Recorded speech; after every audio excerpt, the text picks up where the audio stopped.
What? Chat, where'd you go, chat? Chat. Chat. Chat. Where's chat? Chat. Oh, there we go. There's chat. Oh, we see each other again. Good evening, good evening. We're back. We're back seeing each other again for the second time today. Yes. Good evening. Hello. Hello, Ami. Hello, Boko. Hello, Obito. Hello, hello. Alright. Let's just put that over there. Have I tweeted? I have tweeted. Okay, I've tweeted. Okay. Oh my god! Alright, so we're going to continue with Vin's story tonight. I hope you guys had a good dinner. I had a good little rest after the stream earlier. The stream earlier, not gonna lie, it kind of made me super dizzy. And I went to lie down for a bit, and then I went to immediately take more cough syrup and all that stuff, and yeah. Okay. I was thinking of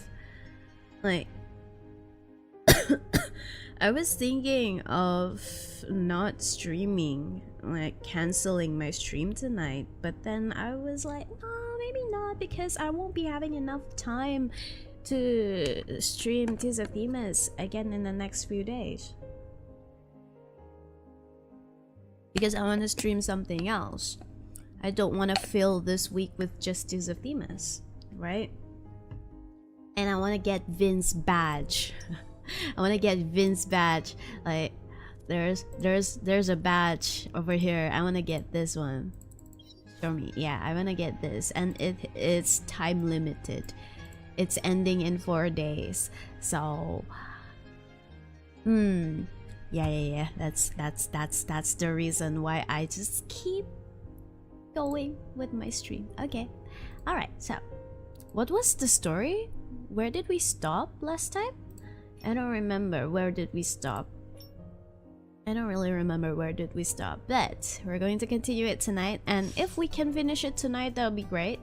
It'll be super cool if we can finish it tonight. I think I can go for a long time tonight. I'm not sure, but we'll see about that. We'll see about my throat condition as well. Yeah. I'm currently still very much coughing, still having coughs here and there, but we'll see. I'll endure. Alright. Oh, right! We were at the part where Miss Frost's parents... Oh yeah, at the consultation part. Yes. You stand near the consultation room door, pretending to be an employee. Some patients and their companions have already lined up. When it comes to Caldwell's turn, Era Frost heads right in with him. Soon after, Mr. and Mrs. Frost come over. They nervously glance at the consultation room door. As they walk over, you overhear their hushed conversation. They are seemingly expressing their frustration. Doesn't that doctor look pretty skillful? Mrs. Frost. Oh, this is the mother. This is the mother of Ada Frost. Wait, I need to... Hold on. I need to blow my nose. Hold on.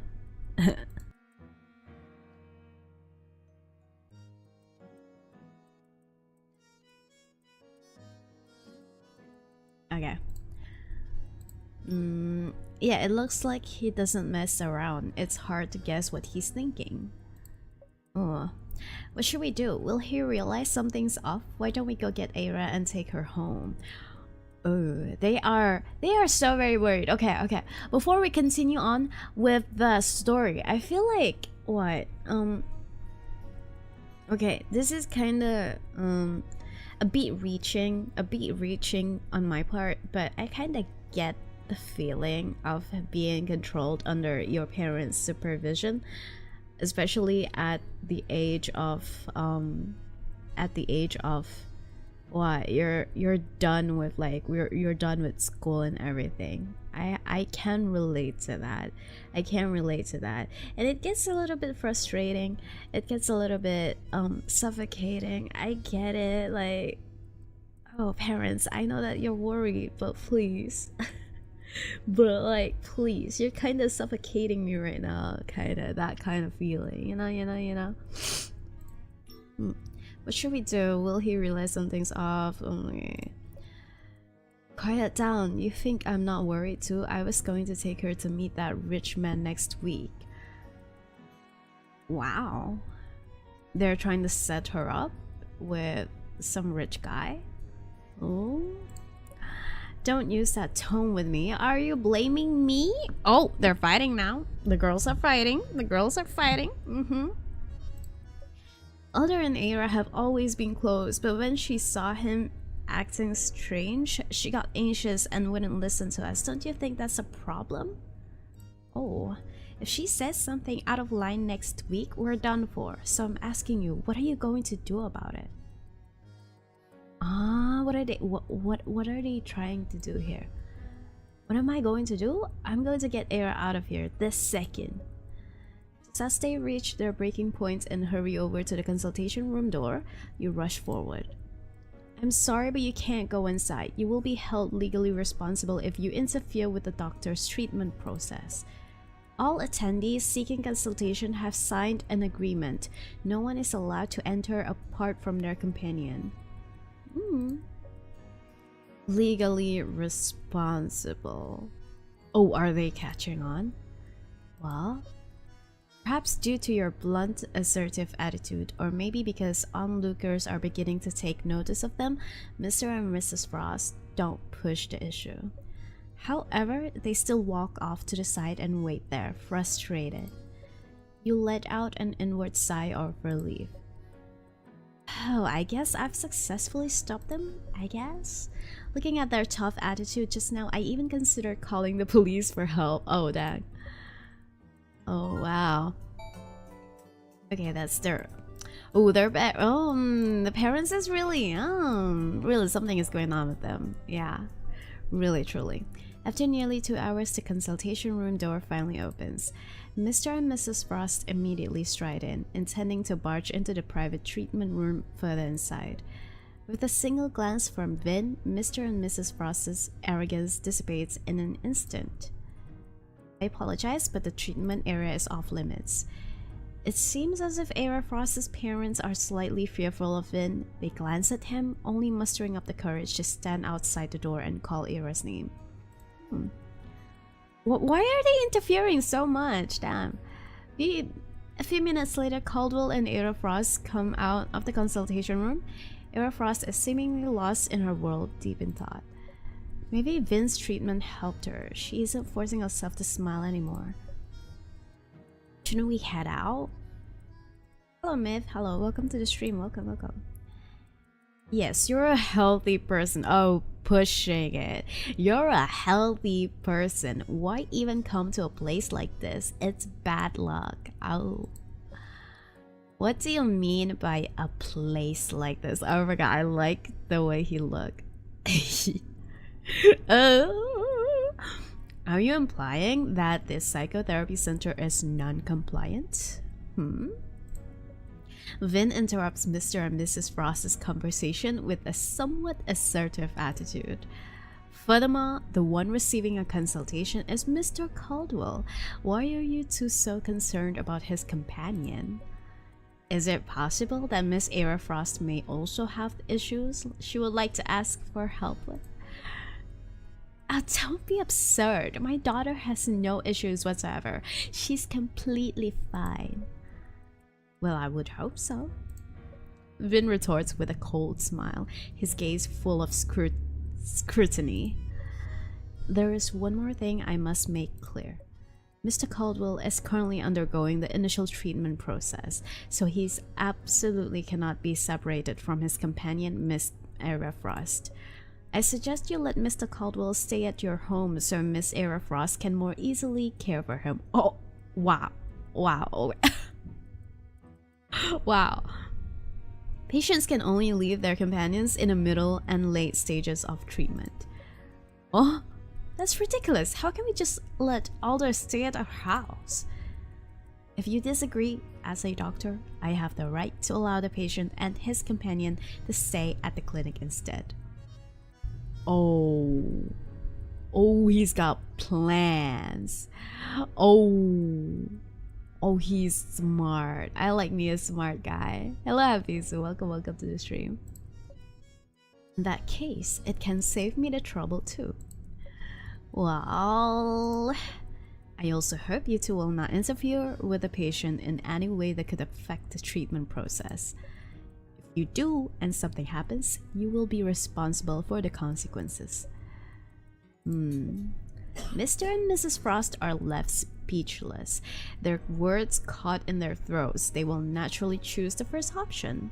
That way, they won't have to worry about their daughter having contact with others in the outside world, especially with an enigmatic psychiatrist like Vin. Enigmatic? Oh damn, he's an enigma. Alright, we'll let all this stay with us temporarily.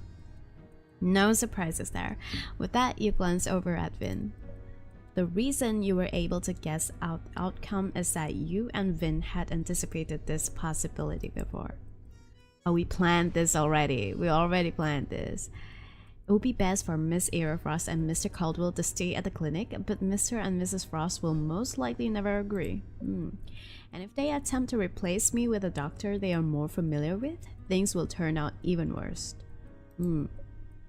You're right. That's definitely a possibility. And if they really do choose to do that, I'm worried that Era won't ever be able to escape from being a tool. So we can only let them select one of two options. We can use staying at the clinic to lure them into choosing the other option. Good idea. I think it will work. They already thought of this. After Mr. and Mrs. Frost leave with Era and Caldwell, you and Vin also get ready to head out. Vin, why don't we get something to eat at a restaurant nearby before we head back? We should treat ourselves after such a busy day. Oh my god, we're going on a date with Vin. We're going to eat with him. Alright, we can choose a restaurant together. Sure, maybe we could try something we don't usually eat. Good idea. Trying something new can also ease your feeling of weariness. You must have felt quite stressed when you were dealing with Mr. and Mrs. Frost just now, right? Yeah, I really can't begin to describe that feeling. Then we can talk about it while we eat. I will be happy to listen. Vin leans... Vin... in public? Vin leans in, gently kissing you on the cheek. In public? You and Vin talked about what had happened today during dinner. After your busy day, you decide to relax nearby at your old house. Oh, my old house? My old house where Luke can easily just barge in? Luke can easily just barge in my old house. Why are we there? I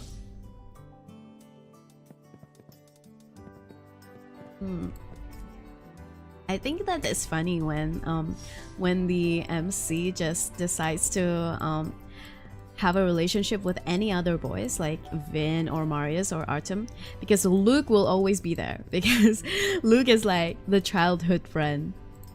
Luke will always third wheel. You can never escape from Luke. When you return home, you finally feel some semblance of relief at the thought that things are proceeding according to plan. Vince sits down and lets out a relieved sigh. He rubs his brow, then leans back on the sofa. You walk over and rub his shoulders before sitting down next to him. Take a good rest. You must be tired. When we were eating just now, I could see tiredness written all over your face. Vince subconsciously touches his face. Is it that obvious? Not that much, just a little. Maybe it's because I can fully relax in front of you. And I do not want to hide anything from you. I'm glad. I'd worry about you otherwise. Vin smiles, but his brows is still somewhat furrowed. It's as if something has constantly been making him feel uncomfortable. But Vin, I feel like something is bothering you. Did something happen at the clinic that concerned you? You can tell me anything, you know? Vin wraps his arms around you. I learned more about Miss Era Frost through the initial treatment phase. After she lost her job and went back home, she went through a divorce. That is what led her parents to begin controlling her work and marriage. Ah. Oh yeah, she was married. She was originally planning on going back home to open up a flower shop. She also wanted to rid herself of the shadow of her failed first marriage. However, her parents began using her as a tool to financially support their family. They demeaned her constantly, causing her to lose sight of herself. I wonder Mr. Caldwell was wearing that expression when he asked me to take the case. Her parents' behavior is ruining her future. I can't help but feel upset and saddened. I do not disagree with your point of view. Due to her parents' subsequent abuse and rhetoric that borders on brainwashing, she handles conflicts and discrepancies from the outside world differently than typical people would. Do you mean she always feels like it's her fault? Yeah. Her first reaction is to ask her parents for their opinions to seek out their help. She believes anything her parents say must be correct. That lines up with her past behavior. So how did Miss Era Frost's initial consultation go? I realized that she was behaving a bit differently after she came out of the room. Vin thinks for a moment, gauging the current treatment process. After observing her condition today, I plan on using a progressive treatment plan. That way she can get used to it before I increase the intensity of the treatment later. Oh, wow. Okay, what is this? It seemed to work well. From my experience, I believe that is because she subconsciously has a desire to save herself. Otherwise, we would not be seeing results this fast. Barring anything unexpected, this method can gradually help her heal. There is no doubt present in Vin's words, as if he's simply stating a fact. You're well aware that he's always been very confident when it comes to his profession. That's good to hear. You probably didn't know, but I was so worried about the treatment process and was nervously staring at Mr. and Mrs. Frost when I stood at the door to the consultation room today. I felt like one pair of eyes and one brain just aren't enough. Good evening, Kiavi. Good evening. Welcome to the stream. Vin can't stop himself from laughing when he hears this. Oh. If you had more, you would turn into an alien now. Vin, stop making jokes with me. If I could stop bad guys and fight crime, being an alien wouldn't be such a bad thing. You always have so many uniquely wonderful ideas. I'll take that as a compliment for my wide imagination, for sure. Paired with his confident attitude just now, Vin's happy expression inadvertently reminds you of his strange reactions and avoidance earlier. Oh. Maybe because the atmosphere now is just right, you can't stop yourself from asking the question that's been on your mind for a long time. Vin, could I ask a question that might encroach on the forbidden reaches of your heart? Why are you asking questions and puzzles? Oh, we need to know a straight answer. As I said before, nothing is forbidden when it comes to you. What would you like to know? Yeah, nothing is So he is about to tell me everything and anything. Vin seems very interested to know what you're going to say next.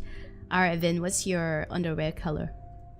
Okay, first, why have you been acting strange the past few days? It seems like you are concerned about the word tool, right?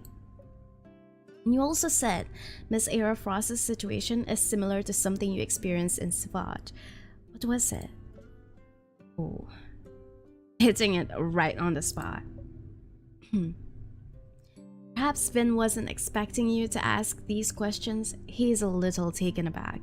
Even so, there isn't any rejection or denial in his case. And you were pretty tough on Mr. and Miss Ross, which isn't how you would normally act. It's as if he doesn't know where to look. He thinks for a while before gazing at you. You must have a few guesses, right? I am not surprised. You're always so perceptive.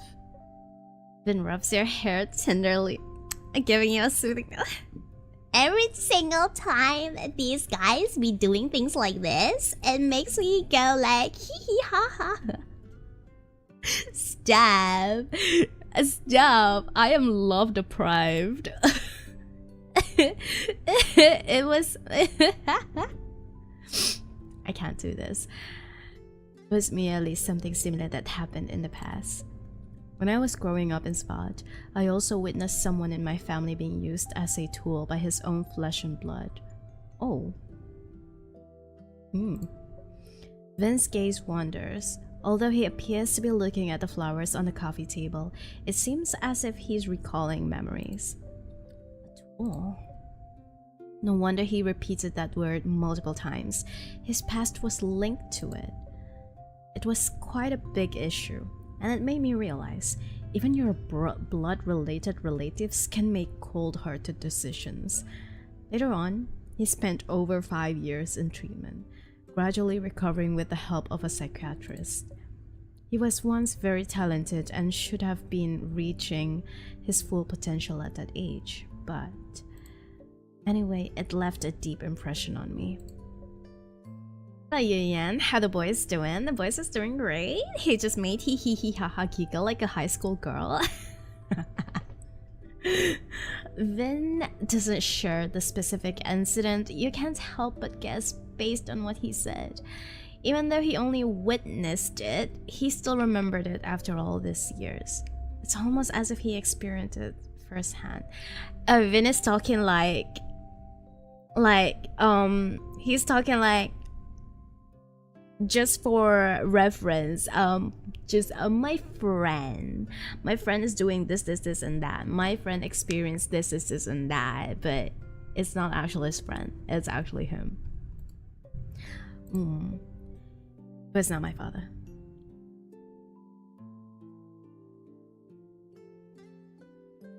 Should I believe him?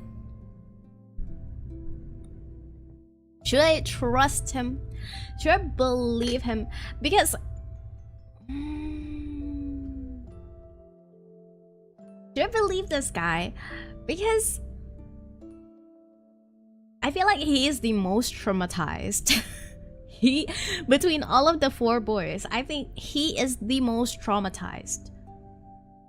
Are you sure? Vin immediately picks up on what you're thinking and somewhat apologetically steers the conversation in a different direction.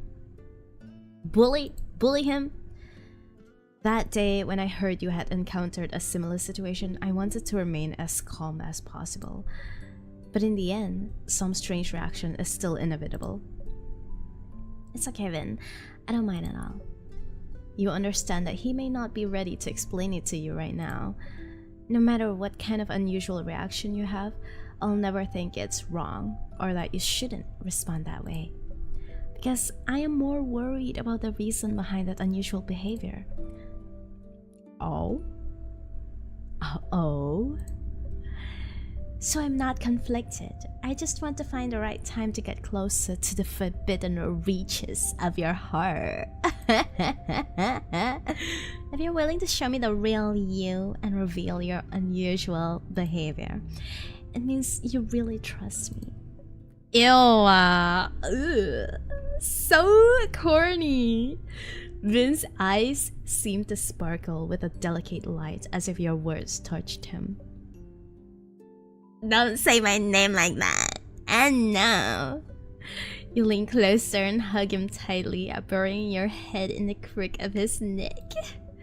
He reaches out and rubs your back. It is a comforting gesture as well as a promise. Listen, I'm just a girl. just a girl. Alright, no matter what happens in the future, we'll always be there for each other. We will face everything together, solve any problem together, and move into the future together. I am just a girl. Yeah.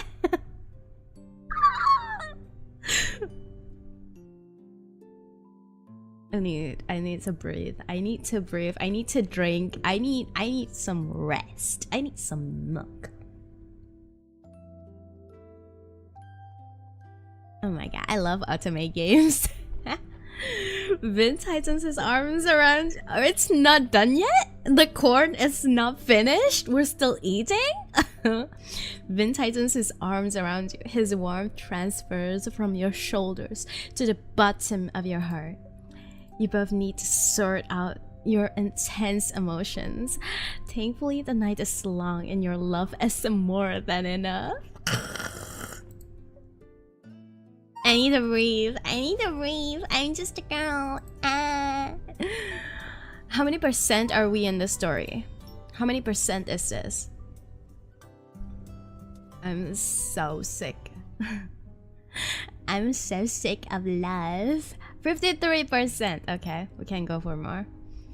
I'm so sick of being in love. I'm like in love. Do you believe that? Oh, we can do this? What's this? Let's do some mini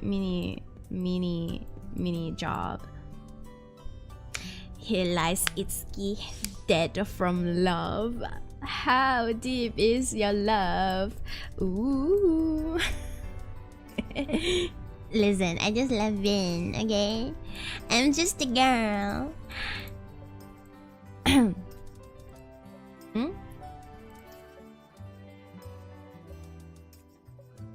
Sure. I'm just a girl. I'm just in love. Algier. Augie and the cockroaches. Oh, we're sorting items? What's this? Oh, a minigame. Oh. An umbrella. Yeah.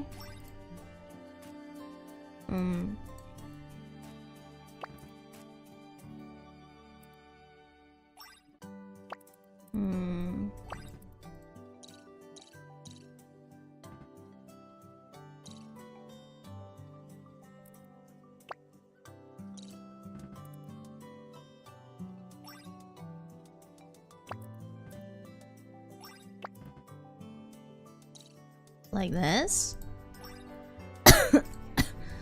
Oh, that's huge. Doctor, you're huge. Should do this one first. Oops. Maybe not. Doctor, you're huge.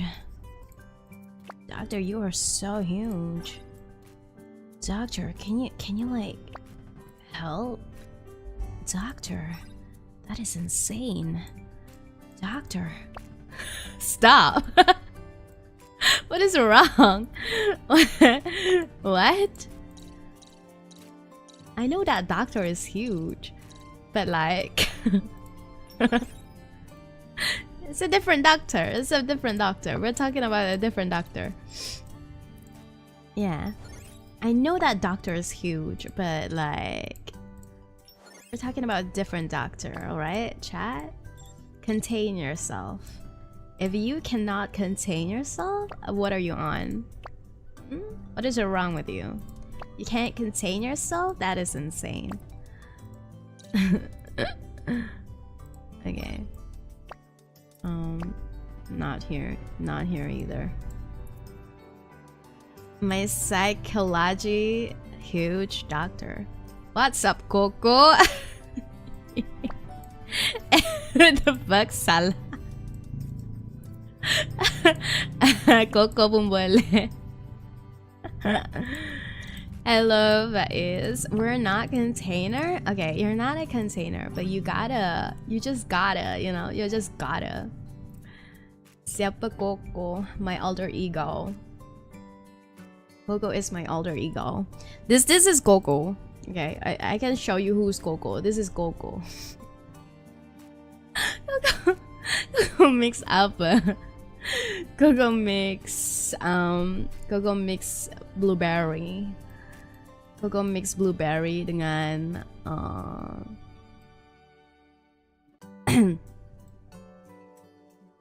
Okay, wait.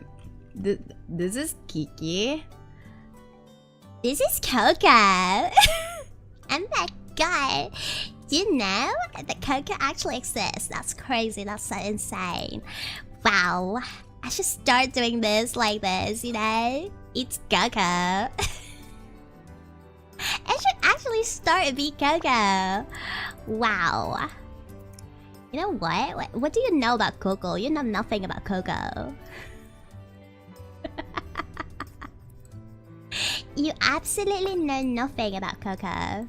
When I see Coco unravel plays in my mind, freaking associate in the gang. What do you know about Coco? You've got nothing. Nothing on Coco.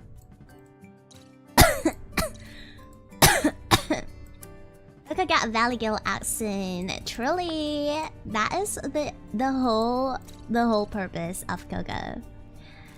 What am I doing right now? I should do this. Yeah. Slay. And then like that. Yes. Oh my gosh. I think we got it. Storing genius? Okay. Did Coco should like lose everything? No. Wait. Coco should be like this. Coco? No, wait. This is Coco. Oh my god, that's crazy. Alright, this is your Coco. This is your Coco. What is Naim done to it? Naim finally came home. That's why. That's what he's done to KK. How the Blaze doing? The Blaze is really great. Vin picks up a perfectly preserved rose sealed in plastic. He smiles thoughtfully. His gaze somewhat nostalgic. Your curiosity is sparked by his reaction. Vin, you seem very concerned about that preserved rose. It's very special to me. Special? You're my special? Is there a particular story behind it? Yes, in fact, you are the main character of that story. Shut up. Shut up. Actually, this preserved rose has something to do with you. As Vin scans you with his gaze, he chuckles. The day it bloomed was the day we first met. Oh. Oh. When you came in that day, I silently bloomed. Wait, Coco should be like this now. Not this one. Yeah, this is Coco, like, haha. Shut the hell up. My voice hurts. Oh my god. Fuck off, Coco. My voice hurts. When you came in that day, it suddenly bloomed on the windowsill in the study. With Vin's narration, the memory goes clearer, and you suddenly recall the first time you two met. The time when we first met, that was a creepy moment.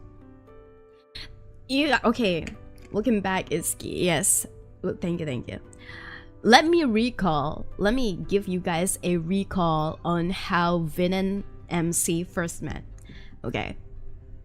How they first met is Artem was the one who sent MC to go to Vin's house. Like, okay, like imagine me, a girl, going to a guy's house. Artem was like, he's okay, he's fine, he's whatever. I don't really trust him, but I trust him, kinda. So Rosa, the MC, just goes to Vin's house.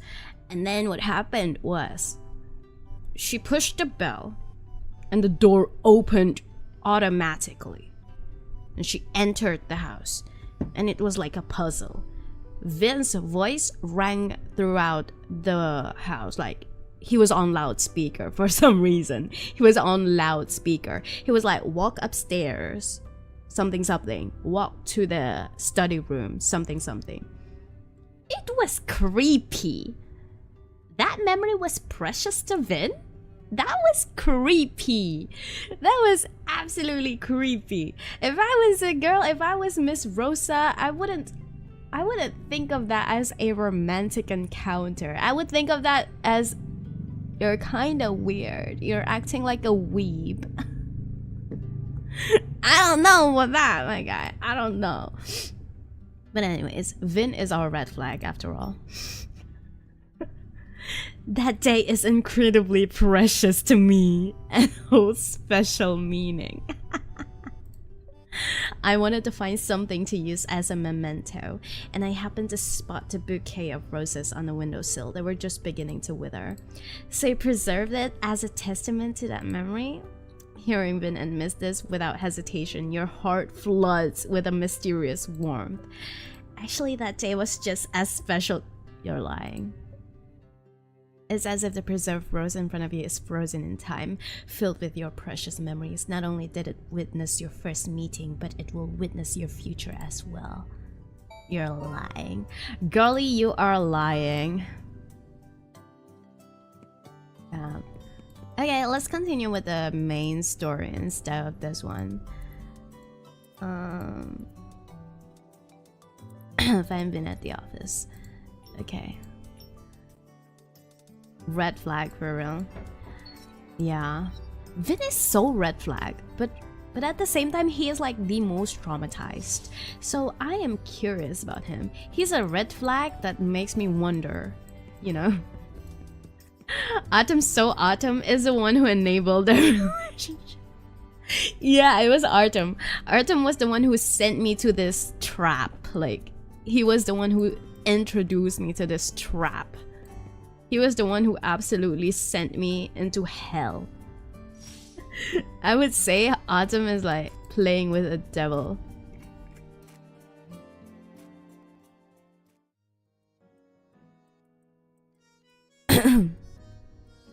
You arrive at the Mental Health Research Center at the agreed upon time to find Vin taking a nap. Oh, Vin taking a nap? At work? That's cute. Wait, that is actually cute. Wait. Pause. Gyat moe. His eyebrows are raised slightly and he looks somewhat exhausted. It's as if he's worried about something even in his dreams. Looks like he was so tired that he just fell asleep. Is he dreaming? He looks a little upset. You look around the room and pick up a blanket, gently covering Vin with it. You're unsure if it's thanks to the blanket, but Vin's expression relaxes significantly. You sit down off to the side and look at his sleeping face. You can't help but think back on everything that happened recently.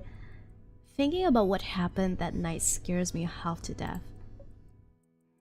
What happened?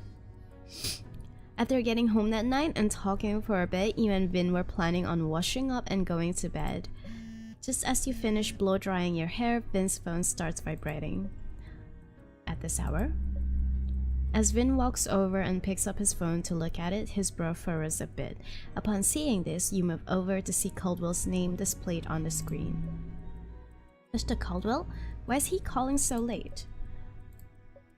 Vin immediately answers the call and puts it on speakerphone. Caldwell's voice instantly sounds. Dr. Richter, something happened. Something happened to Ada. Right now she's not listening to anyone and she keeps banging her... She keeps banging her head against the wall.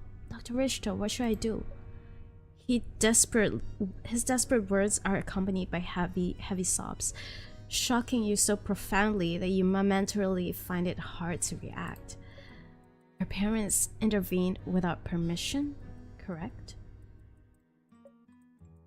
Was too careless. I don't know why, but today her parents thanked me out of the blue for always taking care of Ada, and they cooked some food for me. But when I wasn't paying attention, they locked me in the room and took my phone. Oh. Later on, I finally got the door open and discovered that they were trying to take Ada away by force. Oh my god. We're coming right away. But please try to remain calm before we arrive, or rather, please try to keep Miss Era Frost calm to prevent her from being triggered again. Okay, I'll be waiting for you guys. Oh no. When you arrive at Frost's house, the room is an absolute mess. Alder Caldwell is doing everything in his power to stop Era Frost from hurting herself. He doesn't even let go of her after getting punched and kicked. He looks at you two helplessly, clearly unsure of what to do. Mr. and Mrs. Frost are standing aside, seemingly terrified by her breakdown. They finally snap back to reality as they spot you and Vin approaching. Hey, how did you get in here? Are you trespassing on private property? You know, how is she still able to think about trespassing? Like, ma'am, your daughter is hurting herself. Vin can't help but interrupt them, his expression icy. Or what? You will call the police? There is no need for that. Miss Itsuki, who is an attorney, and I already called the police on our way here. What the hell are you two trying to do? I'm the one who should be asking that question. What are you trying to do to your own daughter? Are you using your own child as a tool for financial gain? Don't you know that's illegal? You and Vin cut right to the chase. After all, Era Frost's safety is the most important thing right now. Mr. and Mrs. Frost look at one another in disbelief. It's as if they never anticipated their dirty laundry would be exposed on a completely unexpected night. What are you two saying? We don't know what you're talking about. Oh yeah, why are you spouting that nonsense? Do you have any evidence? I do! Although Era Frost is about to collapse, Alder Caldwell still holds onto her as he raises his phone. What? You didn't really think locking me in a room and deleting everything off my phone would work, did you? Don't you know you can back up your files nowadays? Stupid. This is all evidence that you've been giving Era abnormal psychological cues. I can give it all to the police and experts. They can judge for themselves if you guys have been abusing Era. I didn't just record audio. I took several pictures too. What? I don't know what you're talking about. Though Mr. and Mrs. Frost are still persisting, they clearly aren't fighting back with as much strength as they were before. Vin takes the opportunity and walks forward. Due to the current situation, you have interfered with my normal treatment process. So, I now have the right to allow the patient and companion to continue treatment with the protection of the clinic, free from meddling from irrelevant individuals. Oh. Good evening, it's just been looking tonight. Alright, have a good lurk, be comfy. Does the companion still have to go to the clinic? Can't the patient just go by himself? Why don't we just hire a caregiver for Alder? Vin slowly starts to laugh. What do you guys think his laugh sound like? Does he sound like that rich guy laugh? You know? Let's get in chat. I shall look today as well. Alright, Brett. Have a good look. Vin slowly starts to laugh. His gaze is still icy. I see the name, I see. Perhaps I need to kindly remind you that the person who needs help today is Miss Era Frost. What are you saying? You're forcing... I am sorry, but Miss Era Frost is well aware of the situation and has willingly agreed to receive treatment. How do you know that? She isn't aware of anything. She's not in her right mind. Right now, she's completely... As if she's only now realizing what just slipped out, she suddenly stops talking, her expression turning stiff. Oh, not in her right mind? Would you like to think about what you just said? Mr. and Mrs. Frost are left speechless, the panic apparent on their faces. With that, you successfully get Era Frost out of the house. Oh my... We success... Hold on, I need to eat something. I need to get like something in my throat because it's starting to hurt. I be talking so much. What was that laugh? What was that laugh? I question as well. I got some cookies. Hi people. Today I'm gonna be cooking bacon, egg and cheese.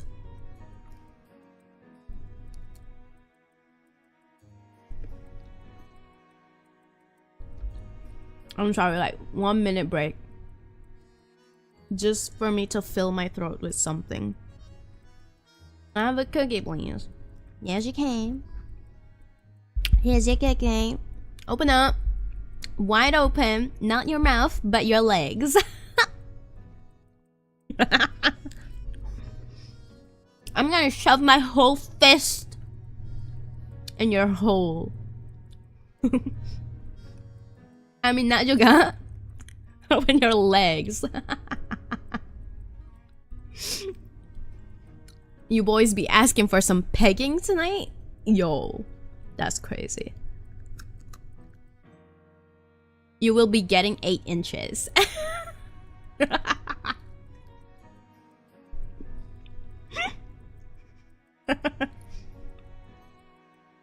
That is so crazy. I no longer want one? Okay. That's fine with me. I got... What am I talking about? This is a family-friendly channel, alright? This is... Family-friendly who? Who is being friendly in this family? Nobody. I should have bought more cookies. I meant my last bits. Will my mom go to the supermarket tomorrow? If she goes to the supermarket... No, I cannot join her to the supermarket tomorrow. I need to play Genshin Impact.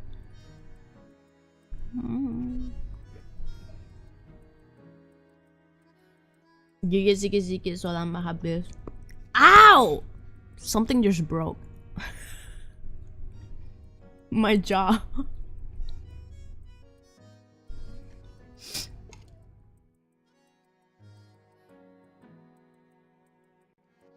You know what I like about my mom? Every time when there's like a new game patch update, especially Genshin, right? I would tell her. I would say this to her. Like, today, my game is having a huge update. So I will be sitting in front of the computer for a very long time. Please do not bother me. And she would be like, okay, fine. Go on. Whatever. And she won't be bothering me.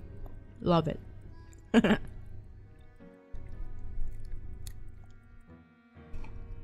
Get your mom to understand your hobby, guys. Play games for 12 hours, she doesn't care. As long as I stop to eat, you know? As long as I stop to eat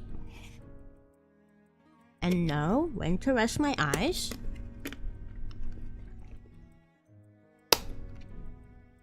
Okay.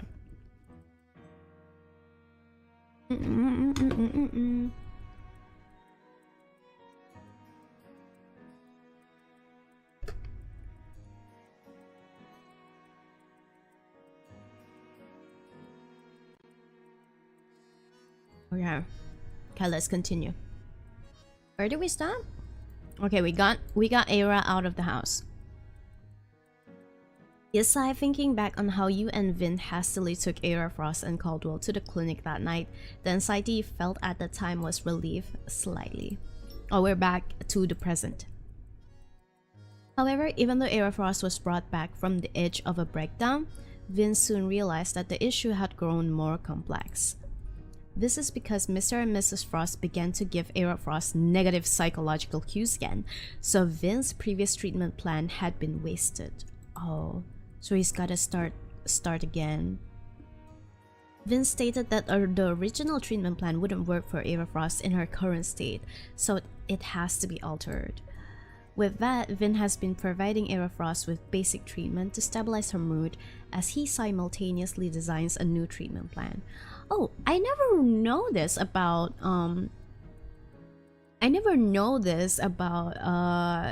psychological treatment, that you have to. I know that I know something that is like you gotta treat someone based on for a psychiatrist, you gotta treat someone based on how they react, right?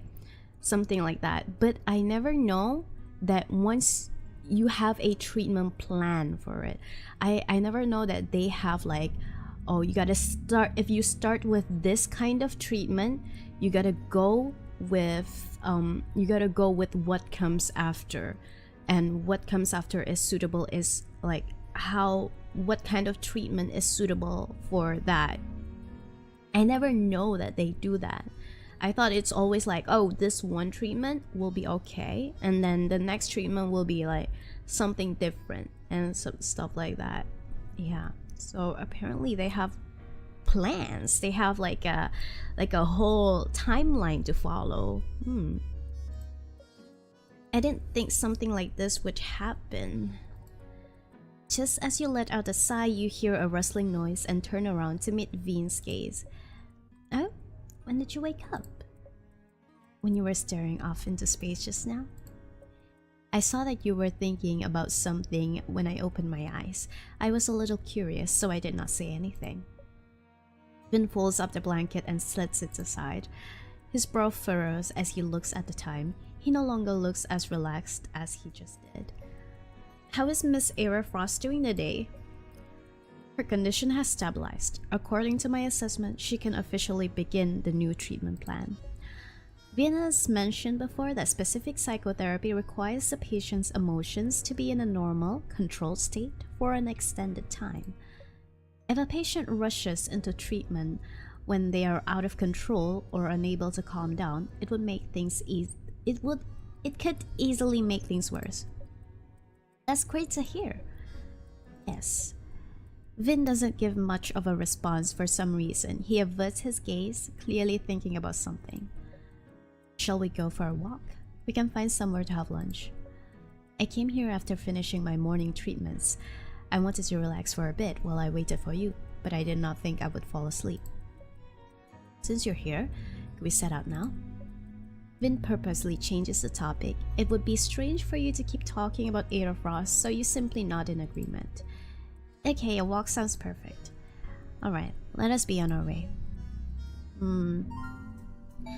Let's not change the topic, right, Vin? Where are we going? Where are we going? He changed the topic real quick, so we'll go with that.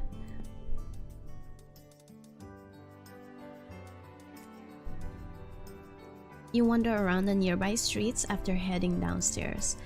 Whenever you see something that interests you both, you head inside and take a look together. Even though you and Vin talk about your day along the way, you have a gut feeling that there's something on his mind. Just then, you realize that you're walking right by a flower shop. You thought Vin would want to go in and look around. He walks straight ahead, seemingly distracted. Vin stops as he hears your voice. What is wrong? You point to the shop next to him. It's a flower shop. You didn't notice? Normally you at least stop and look. It seems like you have something on your mind, Dr. Richter. Why is she calling him Dr. Richter now? Okay, why? Just call him Vin like usual. He's stupid. What? Vin is somewhat hesitant, not knowing how to respond. You smile and take a step forward to grab onto his arm. I was just messing around. Let's go buy a bouquet. I actually wanted to visit Miss Frost today, and I shouldn't show up empty-handed. Can you help me pick some out? Alright, I will help you choose some. You don't keep asking Vin what's bothering him. Not because it isn't important, but because you want him to tell you after he's returned to normal. He's in his hee hee ha ha phase right now. He's not normal. After picking out the flowers, you ask the employee to deliver the bouquet to Junavin Mental Health Research Center, after which you two get ready to find somewhere to have lunch. Well, what would you like to eat? I'm fine with anything. I'd like to find a place we can relax and talk though. What do you think? Alright, there is somewhere like that not too far from here. Okay. Okay, let's get lunch. Okay. Mr. Vin Wilhelm?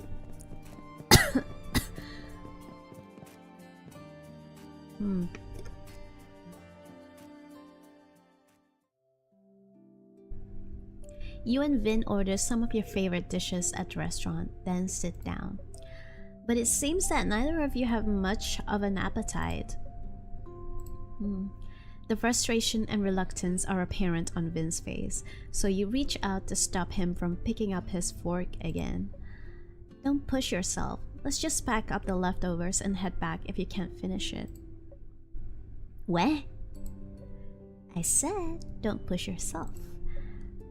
Oh, he's not listening.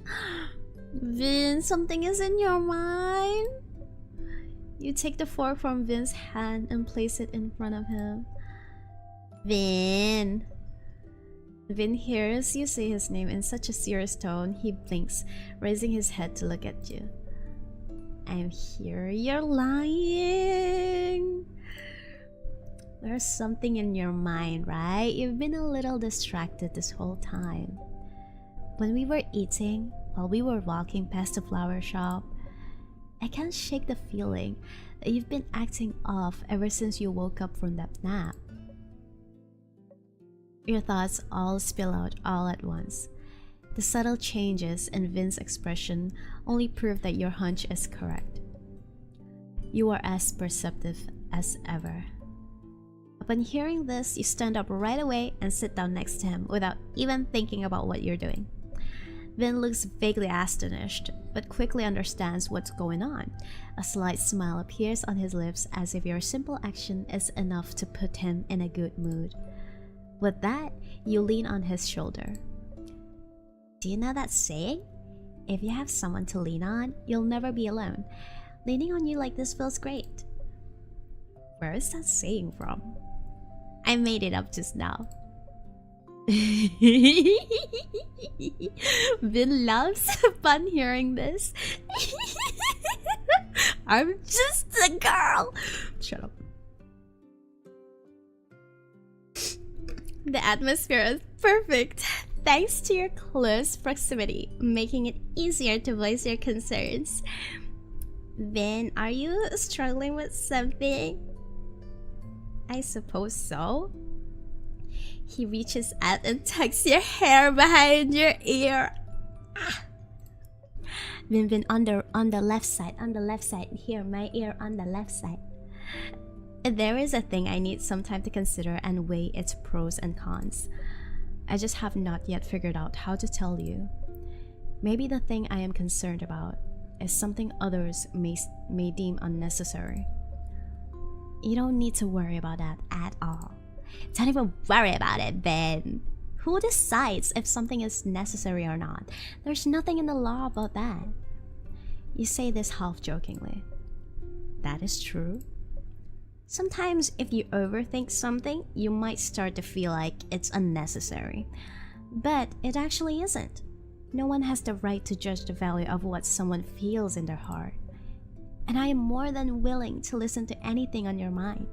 Even if you think it's boring or unnecessary, I want to know everything. So you can just tell me. Alright, I understand what you mean. Vin smiles, his gaze filled with happiness. Even though he still looks somewhat worried, the feeling isn't as strong as before. There is a garden behind this restaurant. Shall we walk through it while we talk? The sun is perfect today, and it will be nice to get some fresh air. Sure, let's go take a look.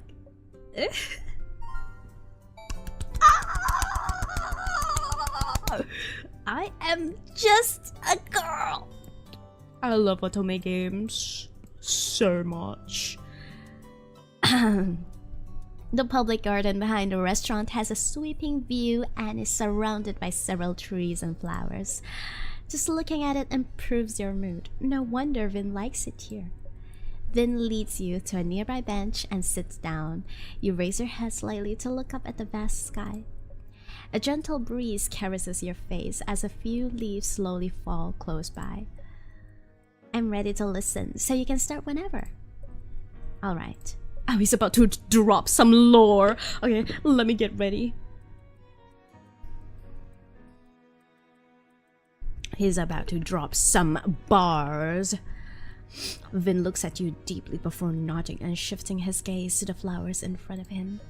The flowers sway in the wind, their various colors blending like a chaotic mess of thoughts. You are already aware that I am creating a new personalized treatment plan for Miss Frost. Shut up. I thought he was gonna drop his own lore, not about Miss Frost. I was so ready to listen to his little trauma dump.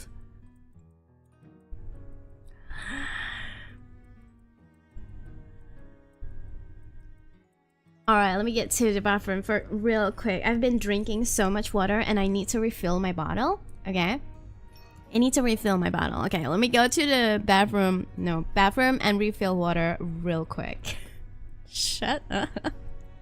I can be army. Hold on.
Okay, I'm back. Hello. Oh, I'm back. Am my god, Itsuki, welcome back. Did you wash your pee pee poo poo? Yes, I did. I'm a good girly. Welcome back. Arr.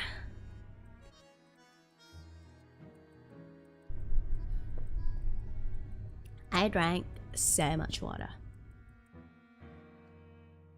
I don't know if you guys have been listening to like me opening and closing my bottle cap because like I've been drinking like in between of these dialogues.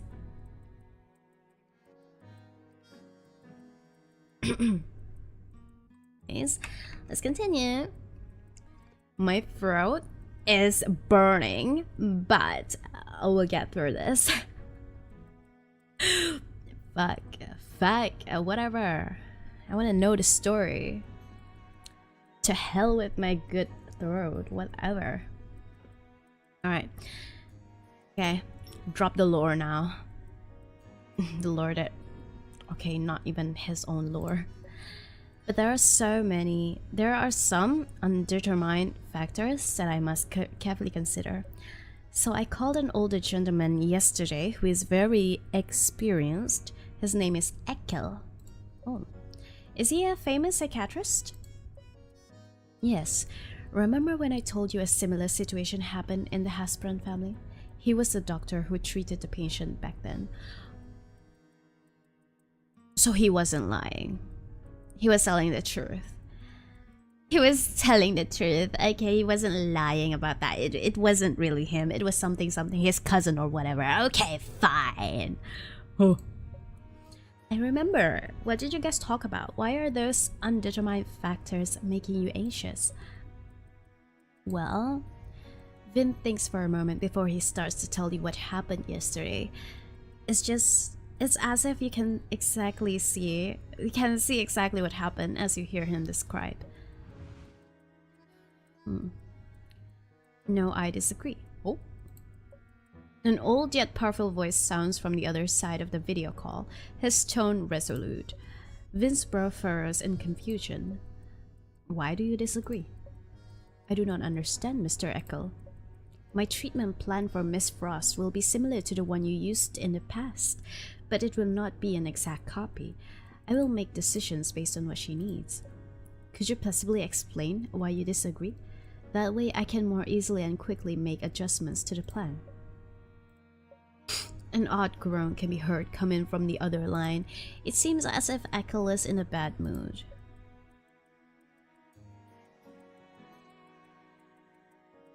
The treatment plan I use for a member of the Hasbron family will not necessarily work for ordinary... What? They're like... What? What does that even mean? What are they? Huh? Not ordinary human? Oh? Vin is taken aback for a moment, causing him to remain silent for a few moments in shock. He then thinks of something, his expression growing somewhat cold. I'm sorry, but if you give such a vague answer, I have no way of adjusting the treatment plan.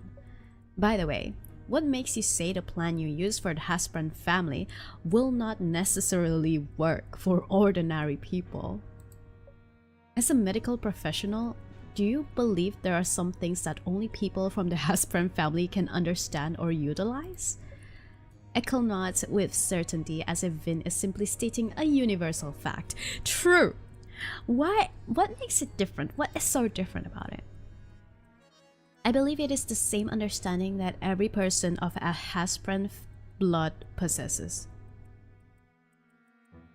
Oh. Okay, Hasbron family is basically Vin's family. Yeah. Vin's gaze grows sharper, but his proper upbringing allows him to maintain formal etiquette. Mr. Ekel, I called you for advice because I want to ensure that my patient's treatment plan is safe and reliable. If you simply want to demonstrate your lofty faith in the Hasbron family, I suggest you find a more appropriate occasion in the future. Understood. The person on the other end of the video call is silent for a moment before nodding. He seems somewhat astonished by Vin's apathetic attitude when his family is mentioned.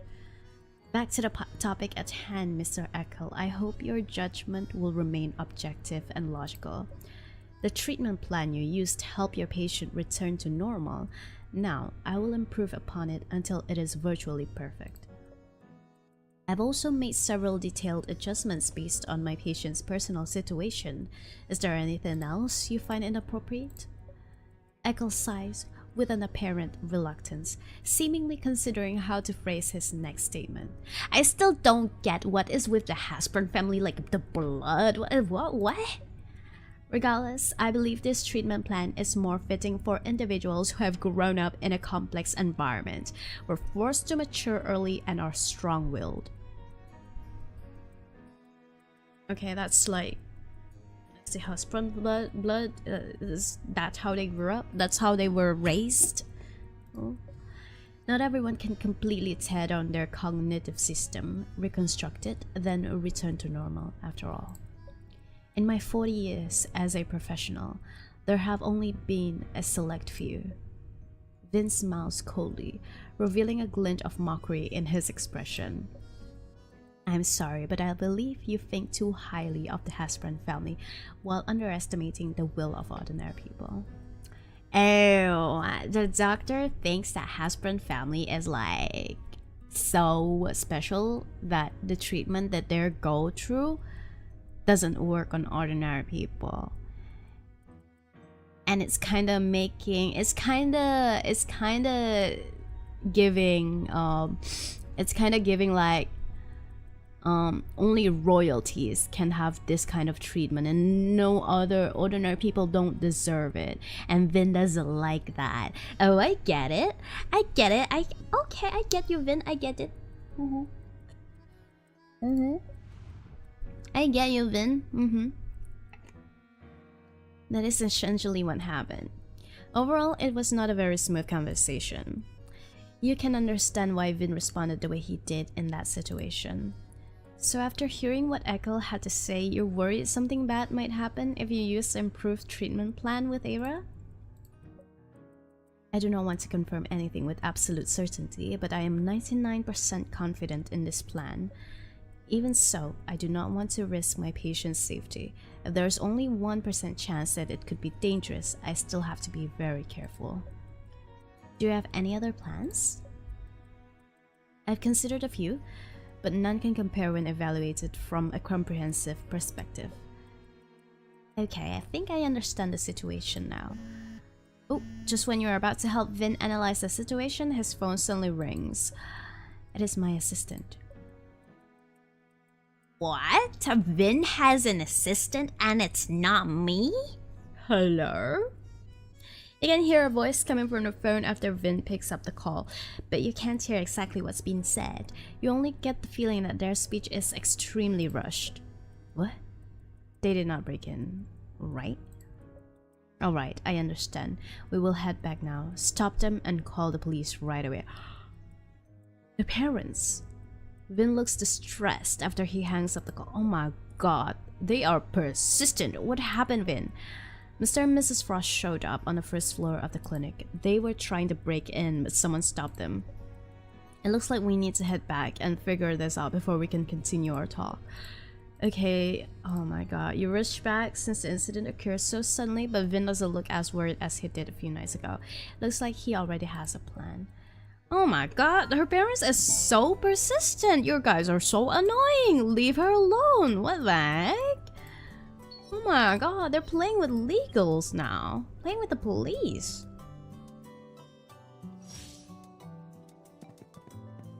Wow, for some reason I saw Vin as Ayato. Weird.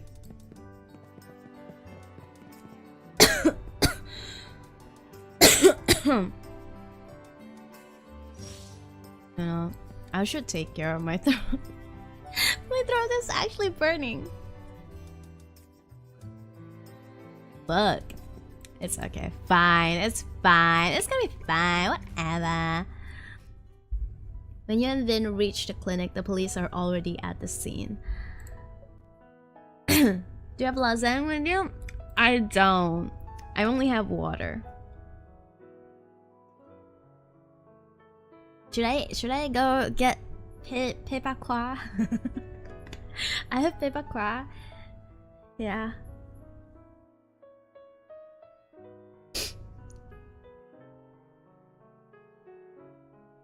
As you go? Okay. Fine. I will listen. Okay, fine. I will listen. Okay, mod. Okay, I'll be RV. I'll get the cough drop. Honestly, it will make me feel better. It will make my throat feel better. Not gonna lie. Okay, I'll go get it. I'll go get it. Don't worry about it. Yuri, one more time.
Okay.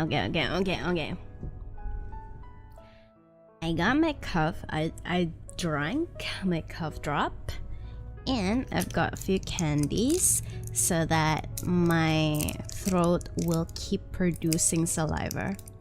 So I'm gonna have to keep a candy in my mouth while I speak. Okay. So that my throat will keep producing saliva, so that I won't have to keep drinking water, you know?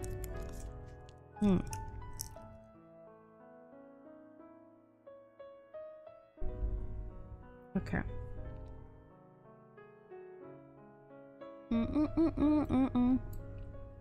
Okay. I hope you guys don't mind that I have a candy in my mouth. Well.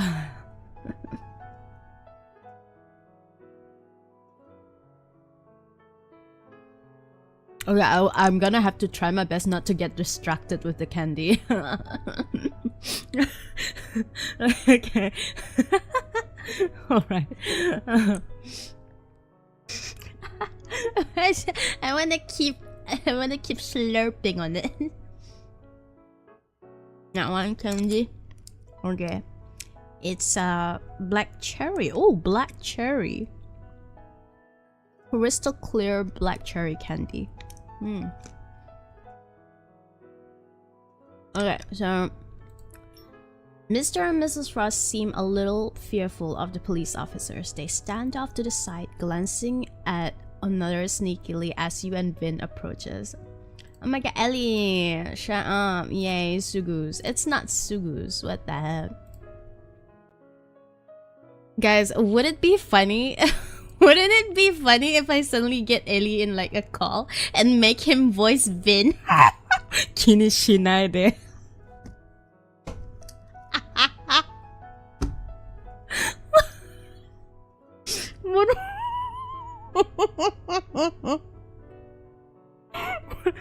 Who is Vin? The Kinishinai guy. Do it.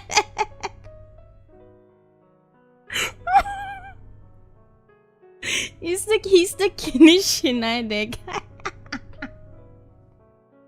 So that I won't have to speak so much, you know.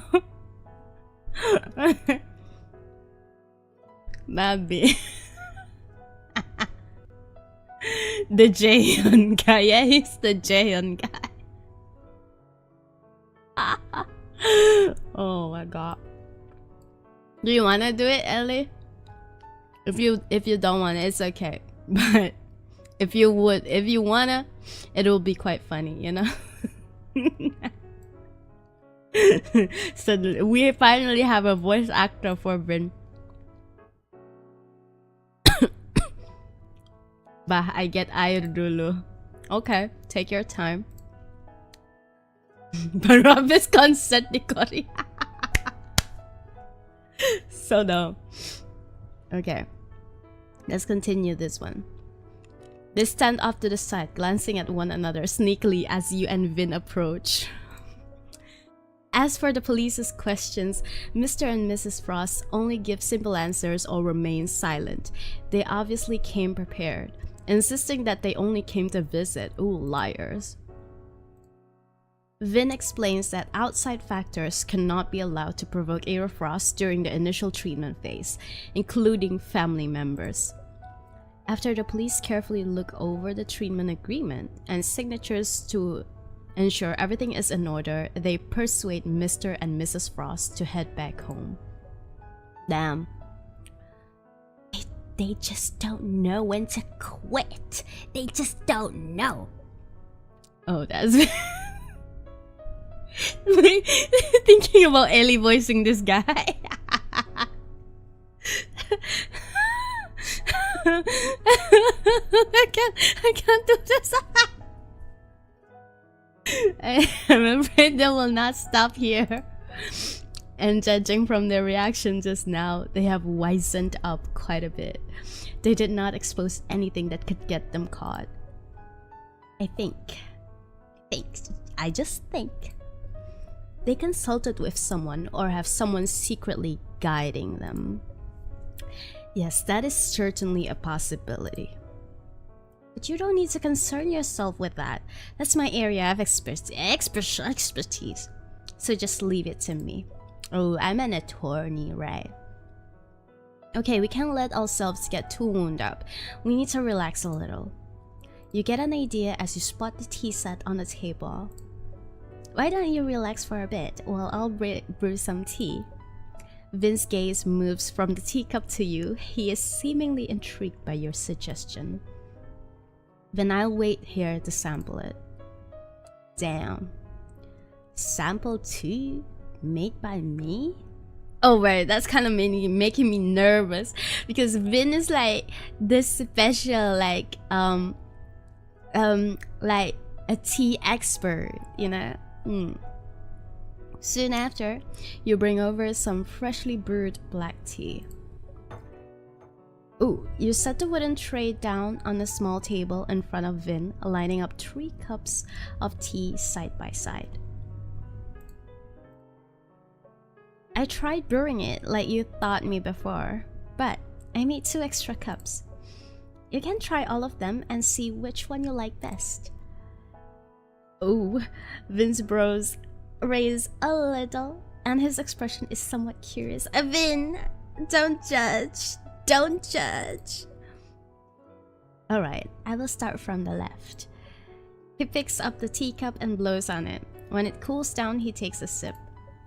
Vin pauses for a few seconds each time he tries one of the cups, carefully savoring the flavor before moving on. Vin finally raises his head and looks at you after he tries all 3 cups. I'm quite curious to know how you brewed these 3 cups. Oh?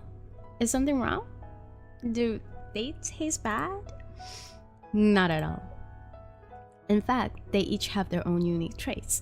The cup on the left is rich but slightly bitter, while the cup in the middle is a little what is that word? Astringent? Astringent? Comparatively, the last cup is the most perfect.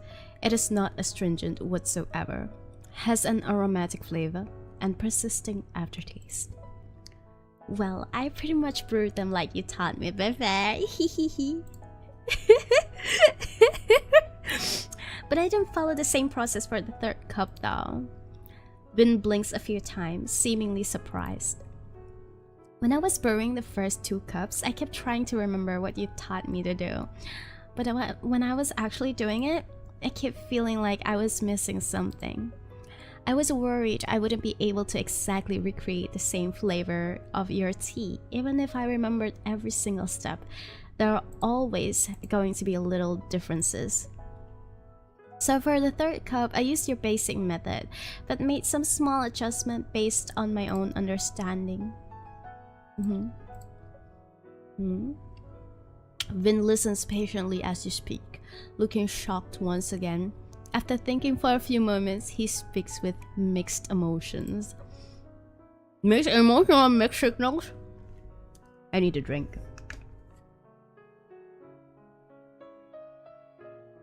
Ugh, why does my bottle still smell like ass? Ugh. I don't get it. I really don't. I understand. To some degree, your adjustments were certainly successful. In reality, brewing tea can be a very difficult process to control. Several factors can affect the flavor. Even I cannot guarantee that the final product will taste exactly the same as the previous cup. Please let me wash it. Listen, I think I just washed it yesterday. I just recently washed it. I don't know what's going on. Well, this just keeps smelling like ass. Vin looks down thoughtfully at the teacup in front of him. It's as if he's looking right through it, considering something else. Imagine there was an experienced individual who used a novel method to brew tea quite some time ago, but he believes that method will not suit other people's tastes, even if it's adjusted accordingly. What do you make of that situation? Vin is talking about tea on the surface, but his words seem to have a deeper meaning. Yes. Wait, Mr. Ali is he okay?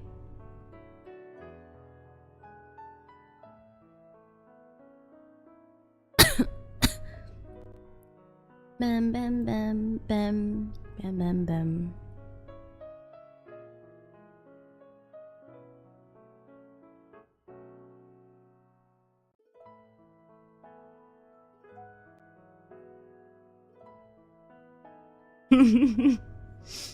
Okay, hold on.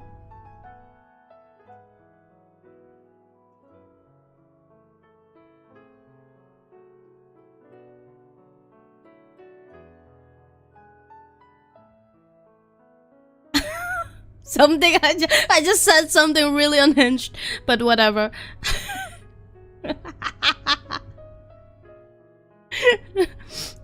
Okay. Hello?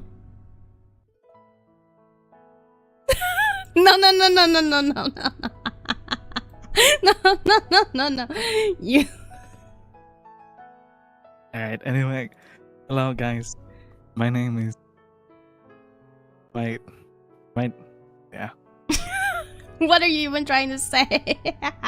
Wait, I live here next to Itsuki, in the desert. It's pretty good. It's a nice place. Yeah, I got very good dry. reception. Very dry. Very dry. It's true. I can't feel my lips. It's been 2 weeks, but nice to meet you. Oh, hi. What the fuck is your Fuji? What the hell, man? Whatever. I'll just do it. What's my Fuji? Live reaction. Gaming. Yeah. Okay. Whatever. I'll just use it. Whatever. Okay, you're gonna voice live Elizabeth reaction. That's literally me.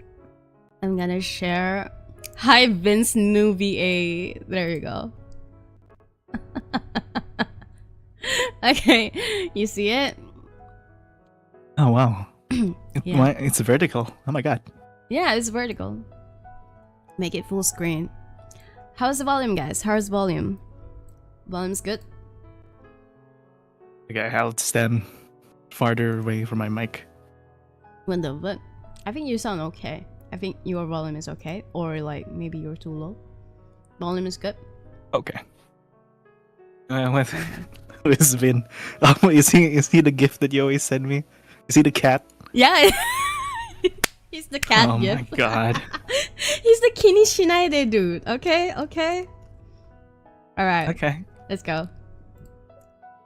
Oh, I start. Alright, I'm locked in. I think the reason he might say that is because he's never tried it for himself, or he's stuck in his ways. In fact, only someone who drinks tea has the deepest understanding of whether a brewing method might be suitable for... They're suddenly talking about tea, by the way. Wow. Yeah. Such an interesting topic. Yeah. But if the person brewing the tea hides the method before serving it, then the person drinking it will never know what kind of flavor it is.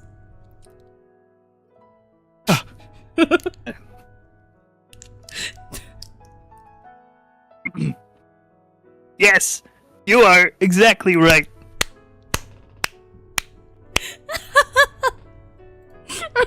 Come on, I'm locked in. Continue to dial. If it has never been tested with a true tea drinker, then the tea maker's opinion will certainly be biased to some extent. I think I'm nailing this, dude. Yes, you're nailing this for sure. Vin thinks deeply for a moment. His original doubts have seemingly vanished, but his current expression is more solemn than before. I see depressed. We're talking about tea, dude. Why are you so sad? Shut up. Okay. And what if, in the end, my decision turns out to be wrong? What? Oh, wow, he's kind of insecure. What? Why does he sound like that? What? Sound like what? That's how people sound like. Okay. Okay. Anyone? That's my natural voice. The voice I'm doing now is fake, guys. My natural voice is that. Okay. I actually can't do it. It hurts my throat. I'll just speak normally. Yeah. How does he sound? Like a Kinishi Naide? Yeah, like. Like, if I created a new plan for a patient, but it was very risky and possibly even uncontrollable, what would you say?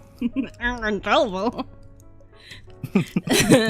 Vin rarely doubts his decisions this much, but it's clear that he's very calm and preparing himself for every possibility. Hold on, let me open up another candy. Hold on. Yay, Sugus. It's not Sugus. You look like Sugus. No, what the fuck? It's a You clear... literally look like grape Sugus. dude. Brother, you're talking about yourself. Oh, okay. So we're against purple now. Oh shit. And we can face the consequences together. I trust your judgment. If your decision does lead to serious consequences, I'll be there to face them with you. Oh my god, my virtual heart just skipped a beat. Right. Are you not afraid? You look into We should Vince's eyes and shake your head. Oh my god, I'm shaking my head. If it turns out poorly, then we'll figure out a way to fix it together, you and I, in this Camp Rock. And you're not afraid, so why should I be? You're so Valley Girl, dude. My god. I really cannot argue with that. Why are we Valley? I understand what you mean. Vin gazes at you, his eyes full of emotion. It's as if your response fully washed away all of his doubt. He picks up one of the teacups in front of him, completely unconcerned that it is the slightly bitter brew. He then takes a few sips. Suddenly, his hand holding the cup freezes. What's wrong? This tastes like I just remembered something important. Vin seems somewhat frustrated that he didn't think of it earlier, which makes you even more curious. Did you forget something? Does it have to do with the details of the treatment plan? A treatment plan? Am I sick? Are you sick? No, you're a psychiatrist. Oh, no wonder I have so many voices. Yeah. Exactly. Back then in Svart, So it's whatever. weird. I discussed which of Eccles' patients. Damn it! I discussed which of Eccles' plans to choose with the patient. Wait, choose? Yes. The situation back then was quite similar to this current one. Eccles prepared several plans, but only one was quick, efficient, yet risky. Vin doesn't explain the past in detail. Instead, he begins speaking about the process of choosing a treatment plan. Miss Era that's a weird ass name. Miss Shut Era up, that's your Frost's patient's name. circumstances- Oh. That's a weird name. Are similar to my family members. Both are and were trapped in serious situations with no time to waste. Oh shit. Oh man! Even more dangerous. Okay, it's alright. You don't have to open the logs, it's okay. It's alright. Back then, we both chose the fast and efficient yet risky option. But I believe there was another key element to the plan's eventual success. It was something we talked about privately back then, but I did not tell Mr. Eckel. The patient asked me to keep it a secret. Echo. What was it?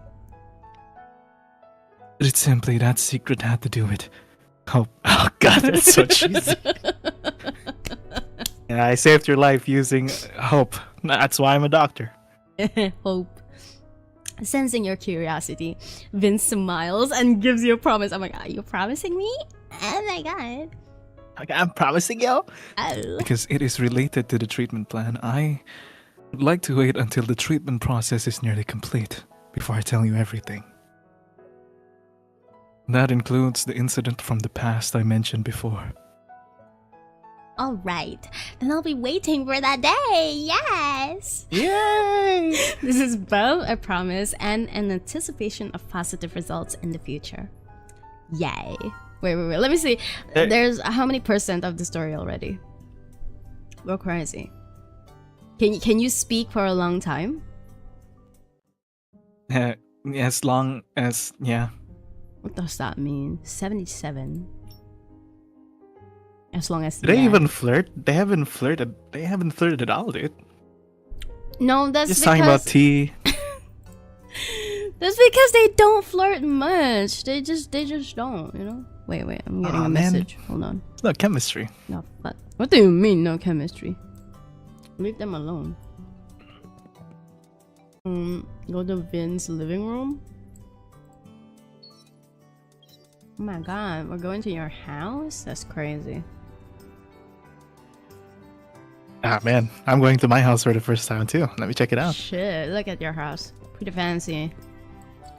Looking kind of vintage. Like his name, Vin.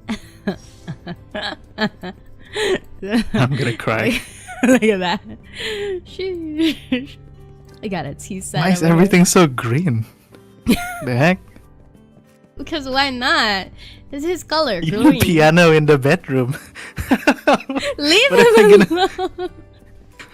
When am I gonna play that for someone? Damn. I don't know. You don't even have a chair. Oh my god.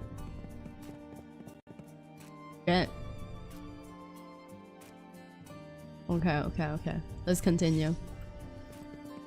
The next day, you and Vin head out to see Era Frost and Caldwell. Today is special as they must decide which treatment plan to proceed with. As Vin gets dressed, he looks more natural and composed than he did yesterday. This is the usual him. Looks like everything's ready. Yes. Did you watch me get dressed? Shut The preliminary plan has also been drafted. I am just unsure which plan Miss Frost and Mr. Cadwell will choose. If Miss Frost is doing well, she will definitely have her own opinions concerning treatment options. Her subconscious desire to rescue herself is actually very strong. Oh, damn. Oh. Vin thinks of something, smiling confidently. Oh. Well, we will have to talk about it with them to know what they're thinking. Come on, let's go. Ah. Come on. So Yeah, let's go see our fine. patients. Yes. Alright. And he's super name fighting. Thank you. Kamsahamnida. So nude. Oh my god, I forgot Did that I you're tell? Jillian. Do they know that I'm actually all of NCT? No, they Okay. don't. Okay, I gotta tell them. Guys, Elizabeth is actually the whole NCT. Yeah, I'm actually all of NCT. The entirety of NCT. Yeah, Hello there, as a Daisy. VTuber. That's crazy. Alright. Treatment room. Vin has a hunch that some useful legal evidence might emerge while discussing treatment plans with Era Frost and Caldwell. So after making sure that they are both okay with it, you follow Vin into the clinic as an attorney. Caldwell is organizing some boxes off to the side when he spots you two coming in. He washes his hands and walks over.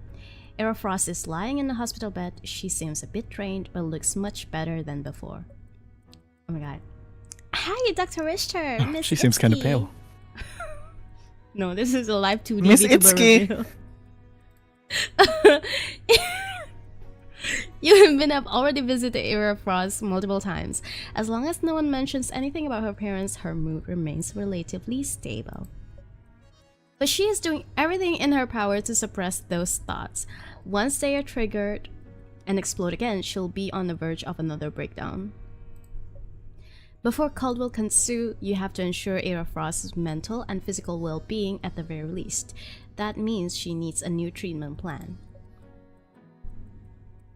Mrs. Frost, I would like to discuss the new treatment plan options with you.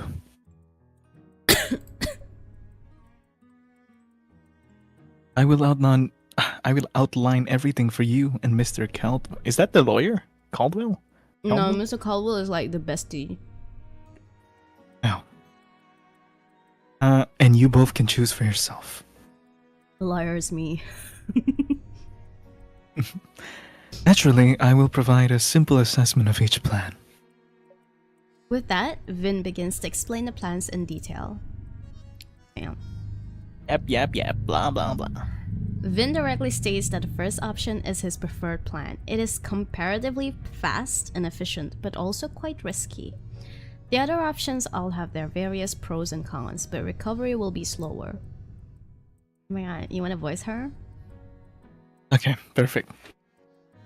I want to choose the fastest method. I want. God, I sound like my friend.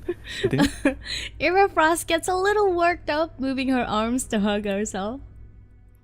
But, Era, moving slower would be better for you. I feel like we should have voiced two different people, dude. No, I want. Era Frost shakes her head. The more she explains herself, the more worked up she gets.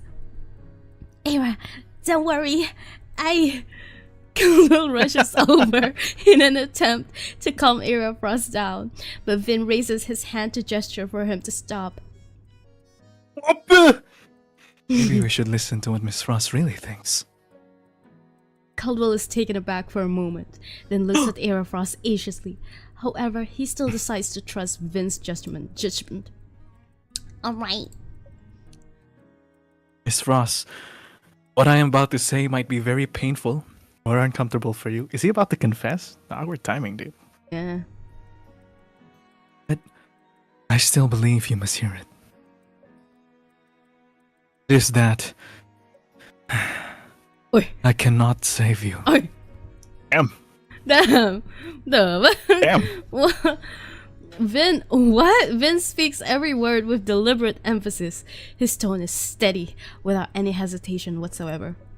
Vin's shocking statement has seemingly left Era Frost frightened, and she stares at the mild-mannered doctor mild-mannered doctor in front of her in disbelief. Dr. Richter, what? What do you mean? I did not mean to scare you. I simply mean what I said. Psychiatrists are not gods. You cannot save everyone with the wave of a magic wand. You must become conscious of several things on your own. All I can do is provide support. Oh. Oh. Era Frost is even more bewildered now. Seemingly unconsciously, she begins to look around for Caldwell. She opens her mouth as if she's about to call his name. Just then, Vin raises his index finger to his lips to make a hushing. What? She's having a breakdown, dude. What? She's like, shut up. Shh. Shh.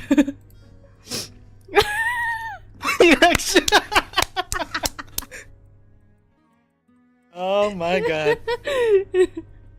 Do it. Okay. Shh. Ikaw, kinishinay. Kinishinay. Not ask others for help. It will not work. Damn. If I cannot even save you, how will anyone else? As I said, you must figure it out on your own. Damn, kinda useless psychiatrist. Damn. Figure it out on my own? How am I supposed to? Dr. Richter, please, don't joke about this. I can't do anything. I'm a failure. Nobody wants me. Damn. Damn. Vin interrupts Era Frost, looking at her somewhat sternly. Losing your family and your job, your parents take advantage of you, that is reality. That is not everything in your life, is it? Not everything in my life? Era Frost freezes for a second, then repeats Vin's words to herself in a low voice. Lower than my. Oh, goddamn. Certain words seem to have struck a chord with her. Yes. You deserve a future that is more promising than your present, past, and all the horrible situations you talk about. A future. And this future will belong to you alone. Only you can grasp it. Damn. So, Era Frost, only you can save yourself. Damn, So it's cheesy, dude. so cheesy, so corny. This is what you voice actors Korean go OST in the through. background. Damn. And I really saved myself. You're the only one who can. Can't do this shit. Will you choose to save yourself and walk towards the future? Or will you choose to let others save you and relieve the same hellish agony? Damn, what a word. Miss Frost, I hope you can listen to your own heart and make your choice based on how you feel. Not feet, feel. Feet. Dot. Frost is no longer trying to protest or escape the situation. She begins to seriously consider which choice she should make. During this time, Vin remains silent, only looking encouragingly at Frost. Caldwell stands beside Vin anxiously, but he doesn't dare to interfere. He seemingly realizes how important Vin's actions are for her. You stand there with your heart in your throat. Literally, my throat is dying. Practically holding your breath as you wait for You sound like Frost. Jojo Siwa. What the You sound literally like Jojo Siwa, dude. What the heck? Bring my axe to a podcast.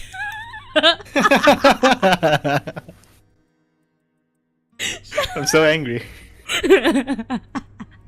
Invite my axe to a podcast.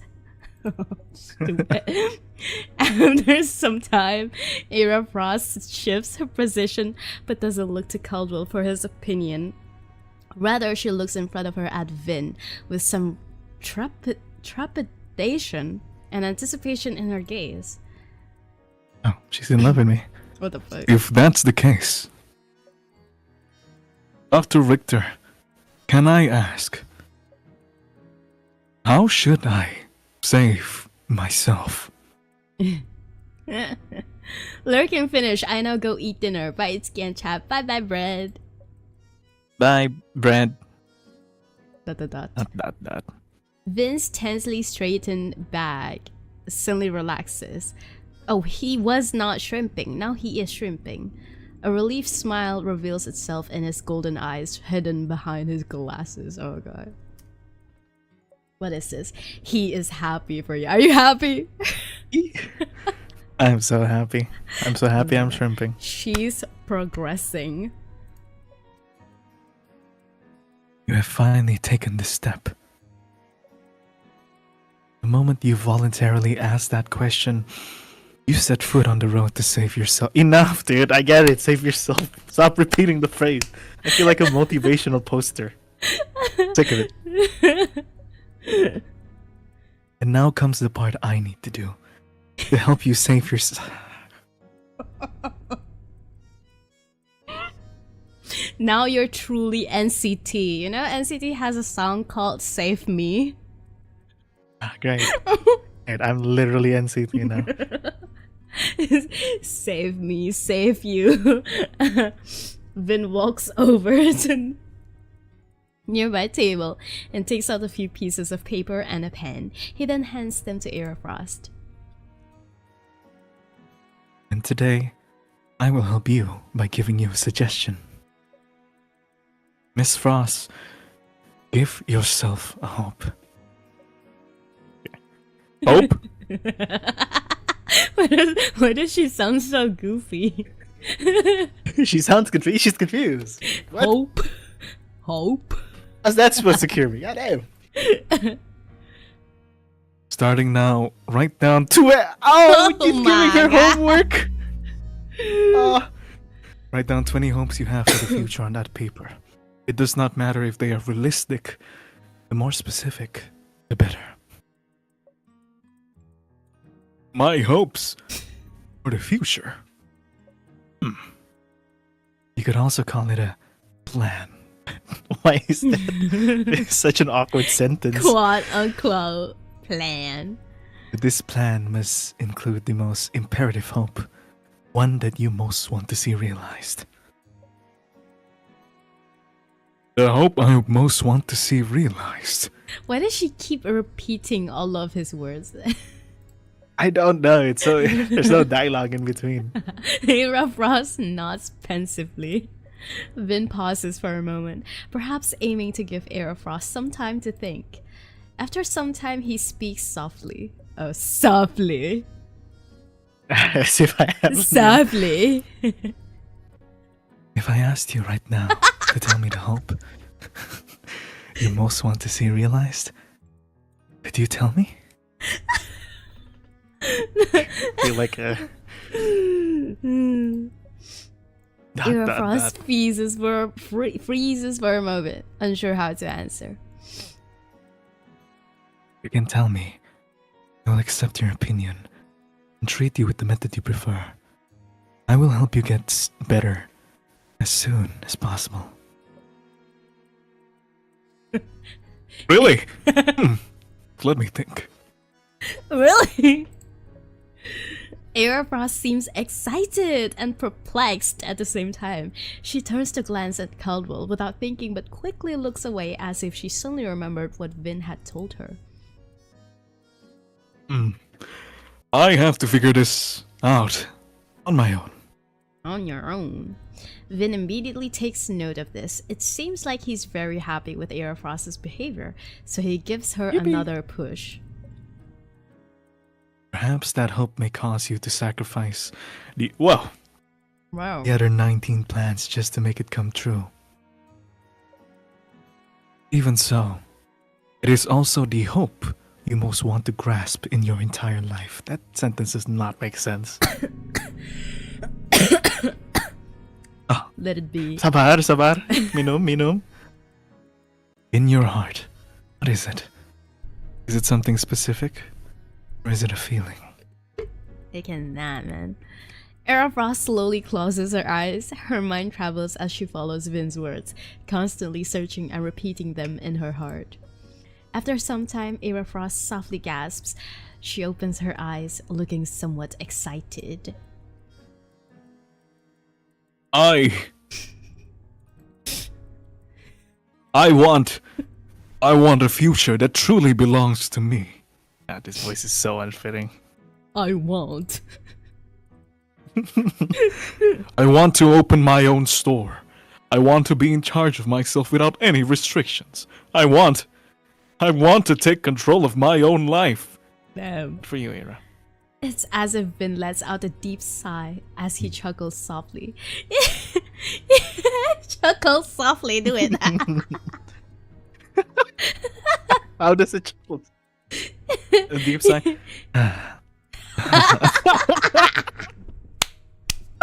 Stop! I don't want to do that. Sambung.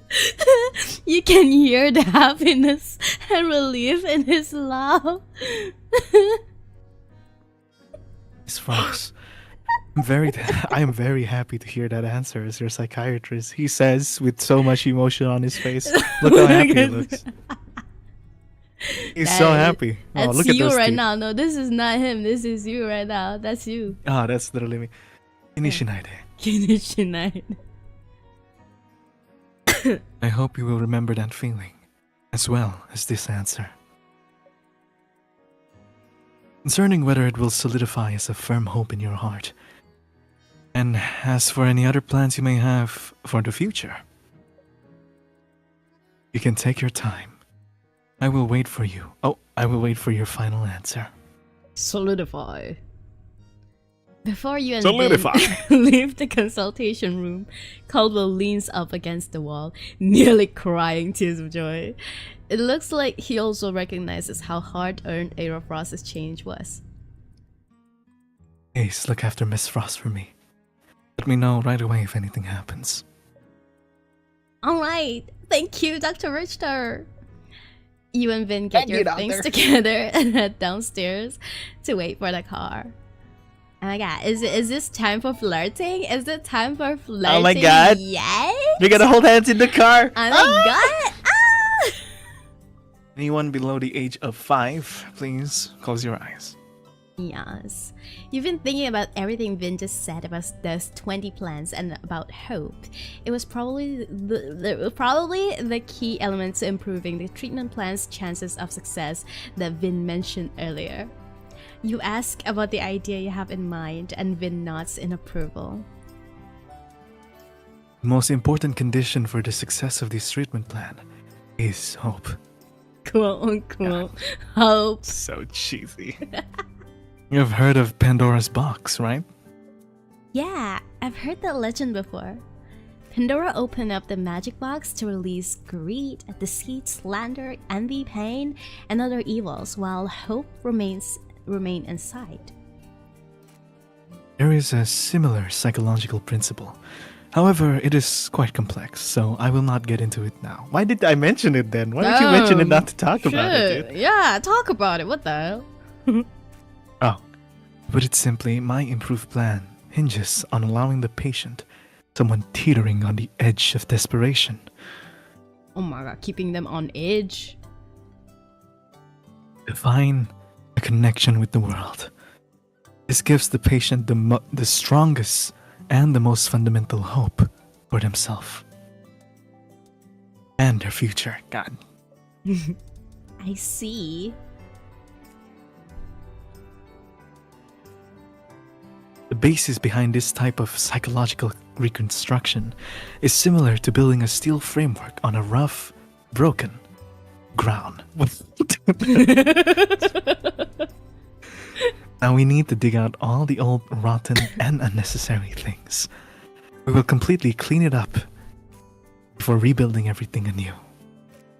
This guy's kind of a nerd, isn't he? He's a doctor, of course. Vin looks out the window. Golden sunshine blankets everything. When the sky is cloudy, people hope for a sunny day, naturally making them feel better. I finally understand why you say hope is the most important element. Then, did the patient from before use a similar method to save himself by giving himself hope? But now isn't a good time to bring this up. You plan on waiting until Vin isn't so busy before asking him that. Okay. Yes! Damn. Where are we going now? The gentle... Oh, it's starting. The gentle breeze caresses your face as the sunny clear weather makes you feel much better. Last night, after you and Vin received Aerofrost's answer, you decided to head out a little earlier today. Oh. Only minutes ago, Vin finished getting his things together and is now heading to the consultation room. You've been sorting out all the information and evidence that Aerofrost provided you with. It's enough for a lawsuit, but we still need some leverage to increase our chances of success. After all, Mr. and Mrs. Frost are both sneaky and difficult to convince. If you can't collect sufficient evidence, their attorney might come back to use it against you. But if Aerofrost can recover somewhat through treatment or achieve the capacity for typical behavior at the very least, everything will be much easier to handle. But if the treatment doesn't go as planned... If the treatment plan is ineffective or goes wrong, your only option is to ask Vin to testify on behalf of Aerofrost as her psychiatrist. But if that's the case, everything will be delayed a few more days as additional formalities are handled, extending the entire litigation process. What even are these words? Even so, you are prepared for the worst. Meanwhile, there is a constant voice in your head telling you there is nothing wrong with Vin's treatment plan.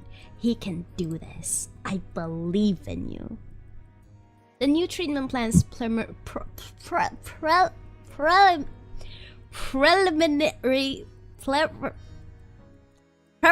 phase lasts 3 days. During this time, other than Vin, only his assistant and Caldwell can have contact with Aerofrost.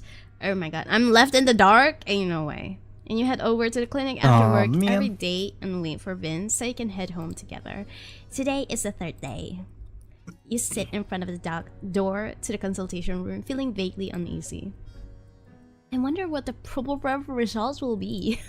I gave up. Just as you begin to worry yourself, Vin walks out of the consultation room. Oh my god, Vin! He strides over to Caldwell, who has been waiting for quite a while. You can go in, but remain quiet for now. Do not disturb her. Do not disturb. Starting tomorrow, you can chat with her more and help her remember happy memories from the past. Yippee! Alright! Thank you for all your hard work, Dr. Richter! After he is done speaking with Vin walks over to you. He has a gentle smile on his face and is seemingly in a good mood. Here, this is for you. For me? Is for me? For you! Vin pulls a voice recorder out of his pocket and some that's weird. What the evidence. heck? No. Listen, we're about to get into a lawsuit right now. This is evidence for me. What do you Okay. mean? What's this? I just handed you that. Ira Frost voluntarily shared many details of the abuse she experienced. Rest assured that this was done with her consent before treatment. It can be used as evidence in a lawsuit. That's amazing. So how is Miss Frost doing? She's alright. Things are looking good. Her mood is much more stable. As of now, we can call it a great starting point. I will move forward with this new treatment plan. After saying this, Vin inadvertently looks at the time and then shifts his gaze to the nearby consultation room. I almost forgot to tell you something. When Miss Frost finished treatment today, she asked me a question. When I heard it, I suggested that she ask you herself. Oh? What is it? As soon as the words leave your mouth, you hear footsteps approaching from the consultation room. You then spot Caldwell and Ira Frost. The way Ira Frost carries herself as she walks over seems different from before, leaving you somewhat surprised. With confidence? Even though her eyes still appear slightly sad, there is a hint of determination in her gaze.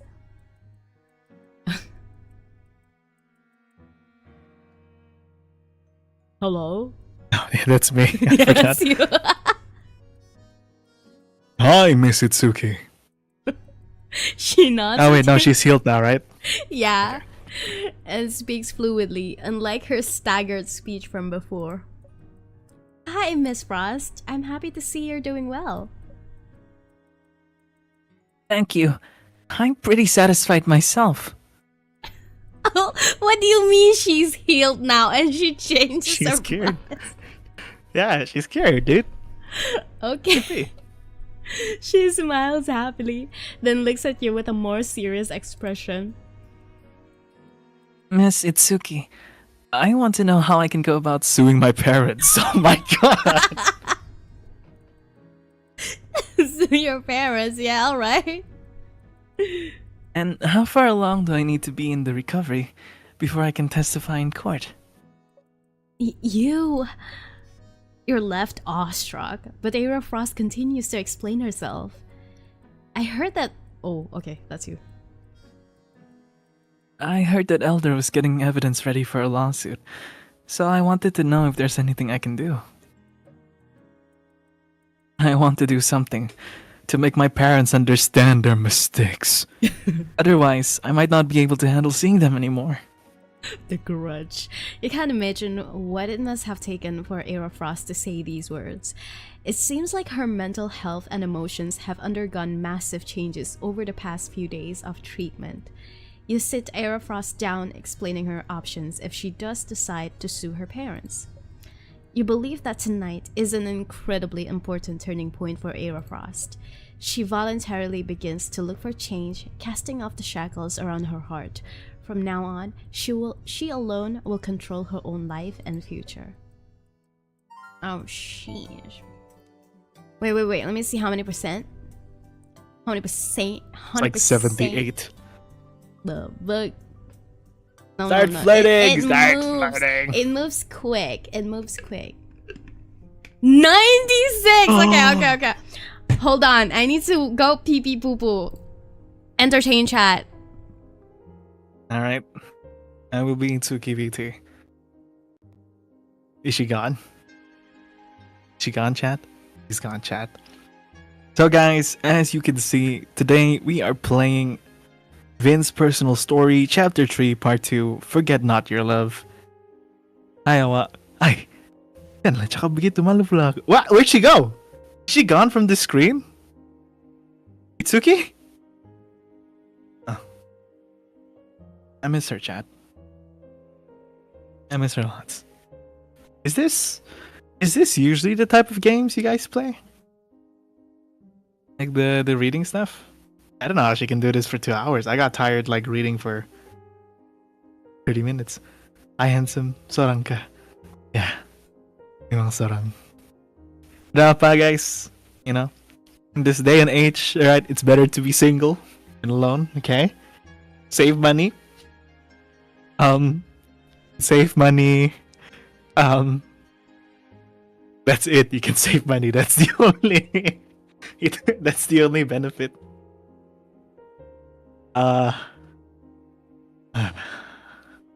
Okay, come home. Has she played? No. Actually, how are you guys doing today? No, chat. How it be? I know I'm not your usual VTuber. I am Life with Lucifer Reaction. How you all doing? Doing good? Yeah, it was a holiday. It was a holiday yesterday, right? At least for locals. It was a holiday yesterday because it was like my friend's birthday or something. So you enjoyed the holiday? Hope so. I've been recently. It's been kind of weird. Like story time. Yeah, obsession. Story time. Recently, for some reason, I used to wake up always at 8 a.m. to start my day, and then out of nowhere, one day I woke up at 2 p.m. And then I've just been always like, I've been sleeping at 8 a.m. and waking up at 2 p.m. like over and over again. Can't fix it. Tried staying up the other day, right? The other day I tried staying up. I was sitting down at my dinner table, eating toast, giving myself up around maybe like 12 p.m. or so. And then I blinked, and I swear to God, I woke up 8 hours just laying on my table, like saliva on the table, bread still in hand. It was stale by that point. Oh my gosh! How do you fix a sleep schedule, chat? Do you guys have normal sleep schedules, or do you have sleep schedules that are like so bad that you're basically a Western, or you live in a different time zone? You know, sleep a different time zone. Okay, how are you, Lucifer? Pretty good, Obitoji. Oh man! All right, it's the end of Guy Talk, guys. Girl is back. Girl is back. What does that even mean? Am I not one of the dudes? Damn, I thought I was one of the guys. Bro, Are you one of the dudes? I'm one of the Is that your whole boys. thing now? I thought Viri said I'm one of the boys. Okay. Viri was Alright, like, Viri. he invited me to like a collab or something one time. And then he was like, I'm so shy to talk with the girls. He said that. And I was like, am I not a girl? And then he was like, yeah, you're one of the boys. You're a he him, you know, he him them dude. I'm gonna That's send him funny. a fork and a cake picture. Okay. Fuck off. How was pee pee poopa? Did you get home safely? It was great. I That's good to pee-peed know. with my cat. Can you believe that? That's that's usually how it goes. No, wait. Isn't that like how you usually are supposed to do it? Or am I stupid? Nah, I don't. No, what are you talking about? I co-op with my cat. Yeah, just like Ami said, I co-op with my cat. Oh yeah, that's My literal cat. What are you thinking about? You. okay, guys. Mari kita sambung cerita. 96%. It's time for the scene. Yeah. It's time. It is time to get in character. Kineshiniety. Talk with Vin, the secret to hope. Wow. Oh my god, we're back to his house. We're gonna talk. Oh. Finally, a conversation between us two. Damn. What the hell? Finally, I don't have to speak with myself for 3 minutes. Wow. His Oh my bedroom? god, we're going to Oh his my gosh. bedroom? What is I had to this? sit up for this. Bedroom talk. And then it's going to be all psychological stuff. Oh my god. Please don't fumble this, Vin. Aerofrost condition. Oh, this BGM. This BGM is the BGM. Aerofrost condition has improved, which bodes extremely well for the following treatment process. Her life has been lifted out of the depths of despair and is on the right path toward a happy future. It's a great start. You and Vin walk back to your old house, bathed in moonlight. After hanging your coats up on a coat rack at the door, you head to the bedroom to sit down and relax. Ew. Vin rubs his brow and nods. Oh my. Even though he looks a bit tired, there is a soft relief smile in his eyes. You pour out a cup of warm black tea and hand it to him. Hold on. You're biting my lip. Drink some tea and enjoy a nice rest. Vin takes the cup and sips the tea, letting out a long sigh. What? Okay, get out. Goodbye. 明天就给 No! That's how he sounds like! No! You're not needed anymore. I'm Kinishinide. You're not Give her needed back, dude. anymore. Give her back. I can do it too. What language is this in? Is this in Chinese. It was in Chinese.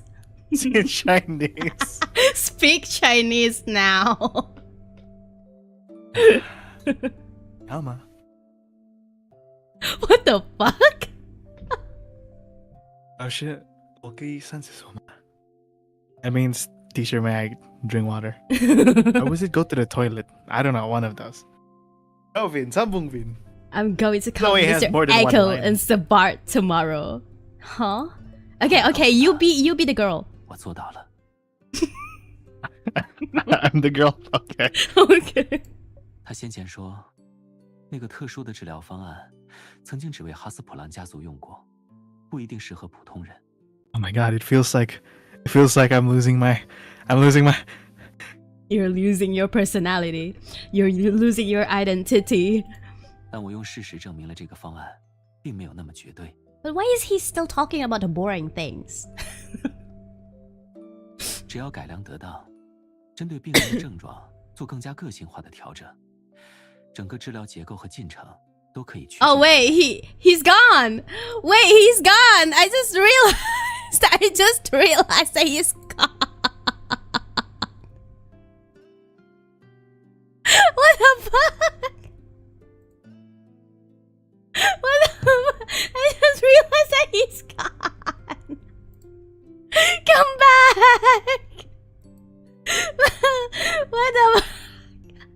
Witness this with me. What the fuck? What?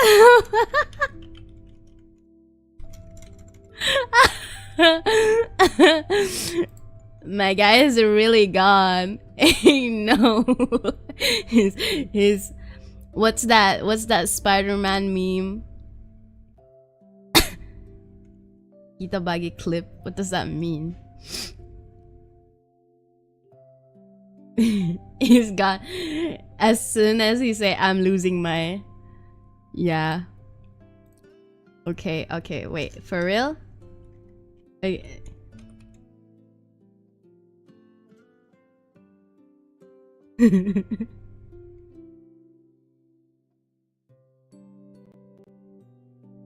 Wait. Okay. Hello? Hey. Wait. Are you really gone or do you need to go or something?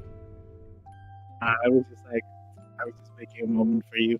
What Then the you fuck? continue. I can't hear. What did you say? I was making a moment for you, and then like when I left, I saw you were like, I saw you just continued speaking. I was like, oh, she has Discord notifications off. I was like, okay.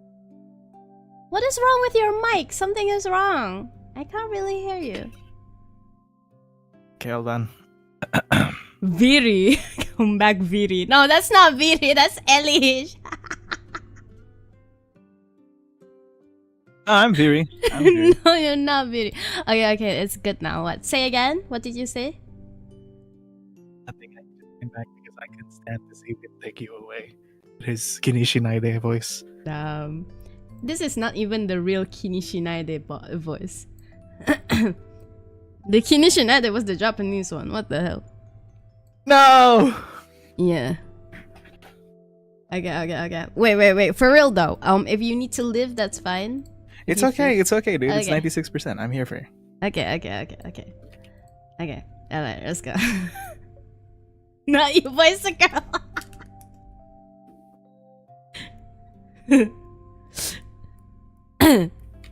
Hello, voice the girl.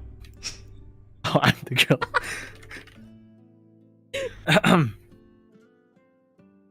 Good thing you stuck to your guns. Something. Arr, meow. What does that even mean? I don't know. I'm trying to replicate you, but now I'm just coming off as aggressive. Arr. 也多亏有你一直在支持我。 Arafrost's situation is being properly dealt with. However, something else is bothering you.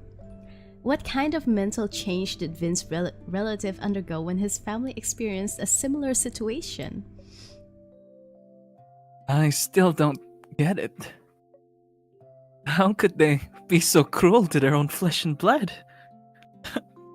Vin reaches out to gently stroke your brow. Oh my You lord. lean in. The crisp scent on his body gives you an indescribable sense of safety. Smell that.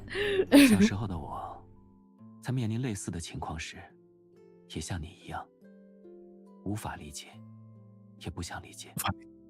What does he sound 后 like 来我才 that? 明白，在某些人眼中，亲属并不重要。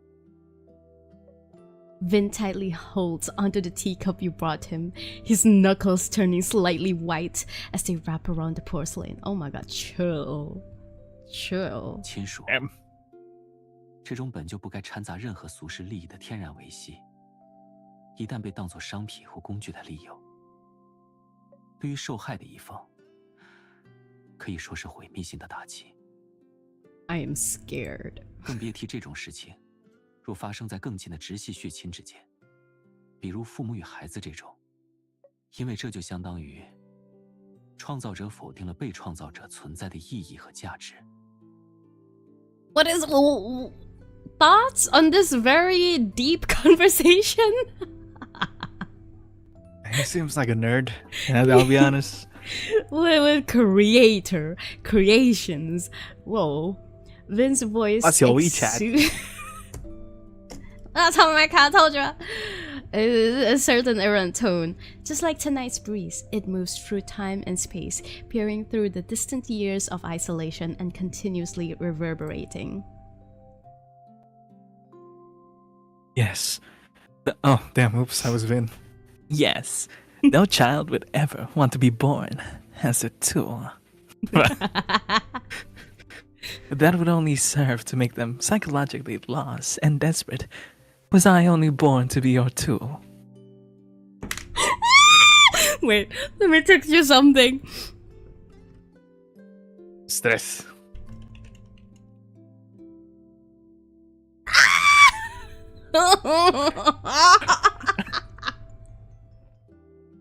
That reminded me of something, chat, but let that be secret. Let that. It doesn't Say it even again. sound. Say the last line. Say it again. Was I born to be Was your I tool? only born to be your tool?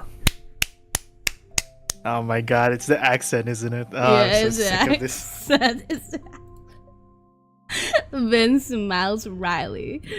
经你刚刚这么一说，我忽然想起来曾经看到的一个神话。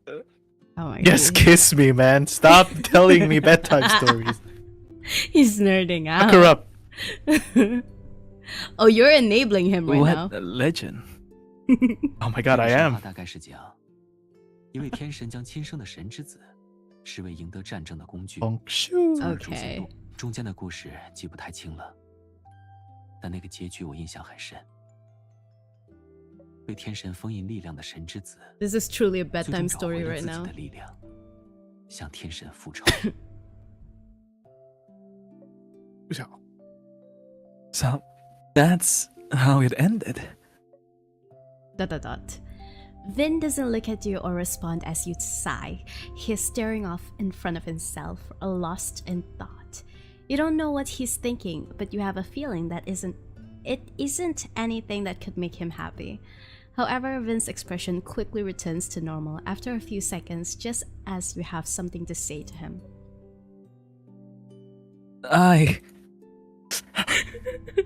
Even though you've already made up your mind to say it, when you suddenly think about the opera, forbidden reaches to the heart, you can't help but feel a little uneasy.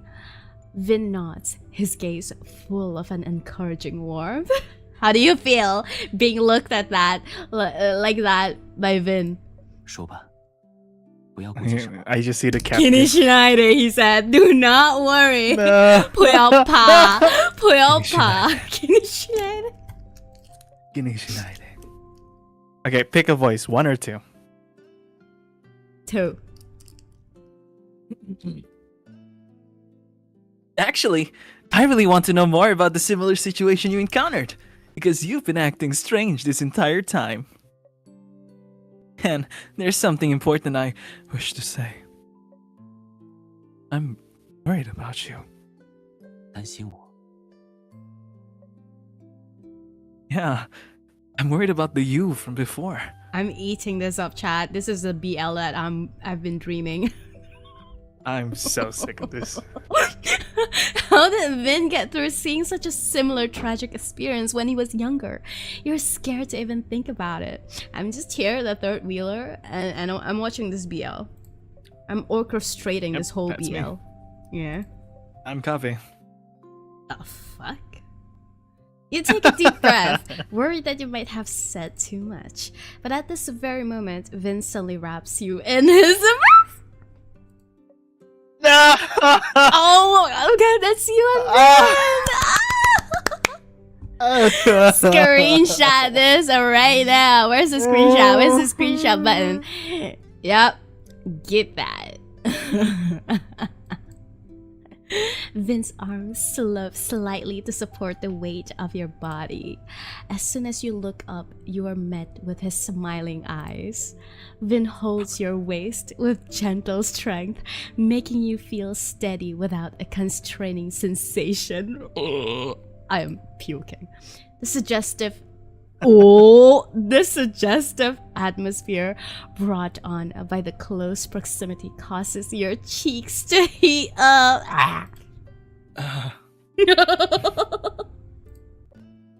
It seems like Vin is enjoying your...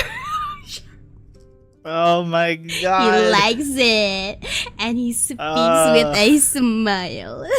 关于我曾经面临的类似经历，你真想知道？ Of course. Vin's eyes narrow with satisfaction. His iris is a deep gold. 好，那我告诉你，小时候，一个曾与我相处融洽的家族 Oh my god, it's another story 遇到了 time. 类似的事情， He's lore 甚至心理出现 dropping. 严重的问题。我带他去见 It's 了埃 okay. 克尔先生。 Let's enjoy the story. 埃克尔先生衡量了治疗方案，认为他当时的情况必须采用快速且直接的方式，但是方案的风险很大。 Even though Vin does his best to act calm when he says this, you can still sense a heavy sadness in his complex expression. So, what did his family think? 哈斯普兰家族的人意见根本不统一，为此争执了很久。 Vin chuckles coldly when he says this. From this point of view, maybe those arguments were full of hypocrisy and pretentiousness. 而我根本懒得管家族有什么意见，因为我看得出来，他们只是将他当作工具罢了。我直接私下找埃克尔先生，想让他治疗，结果他忽然问，是不是我的心理状态也受到了影响？ He's traumatized. Vin, you... 可能多少有点吧，不过应该不严重。 Vin quickly changes the topic. 总之，我告诉他，我和那位家族之人都做了充足的心理准备，不会有太大危险，尽管治疗就好。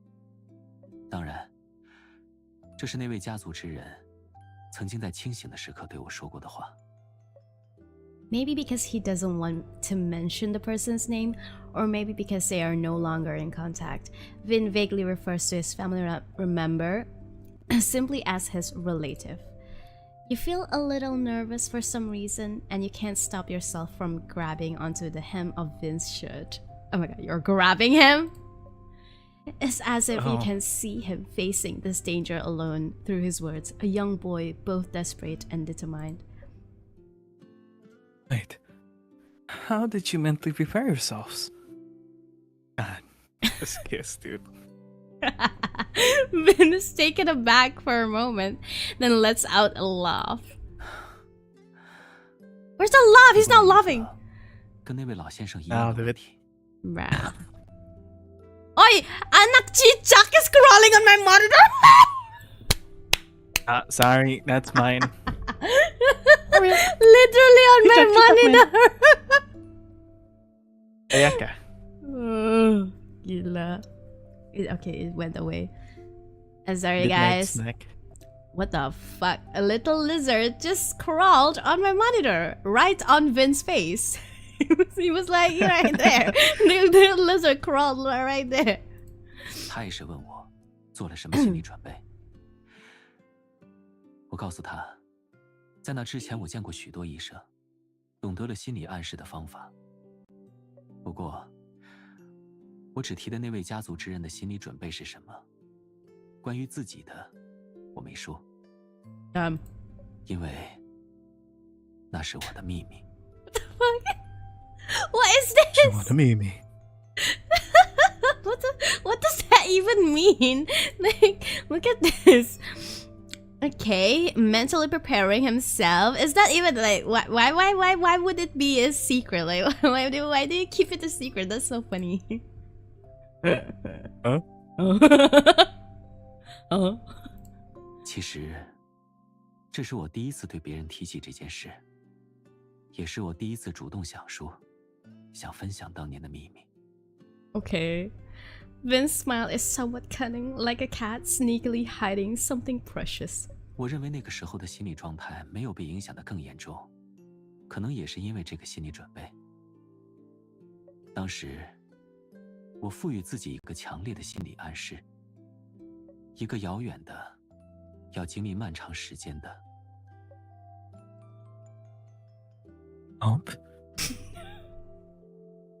You're back at this kind of dialogues again. Yeah. Even when I'm voicing the girl, I can't escape it, dude. Hope. It's like it's only for me. Just one word.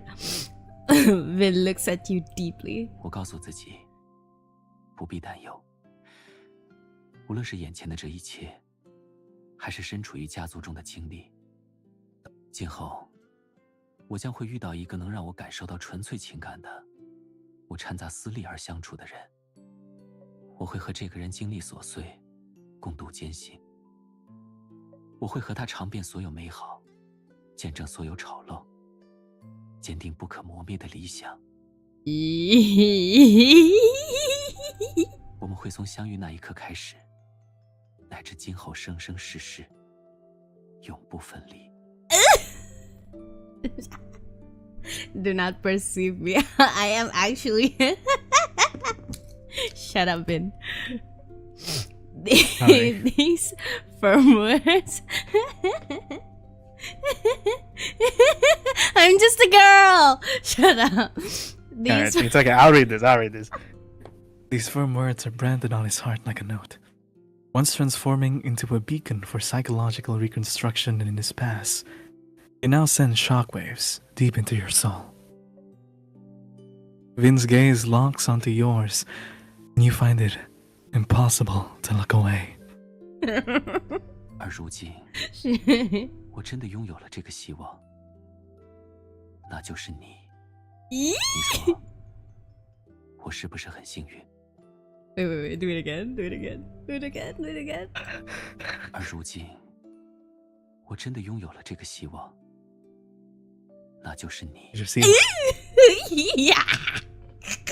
Oh my god. Live in 4K. Live in 4K. An undying flame seems to be burning in Vin's golden eyes. It is ablaze amidst a once dark world, now illuminating your path.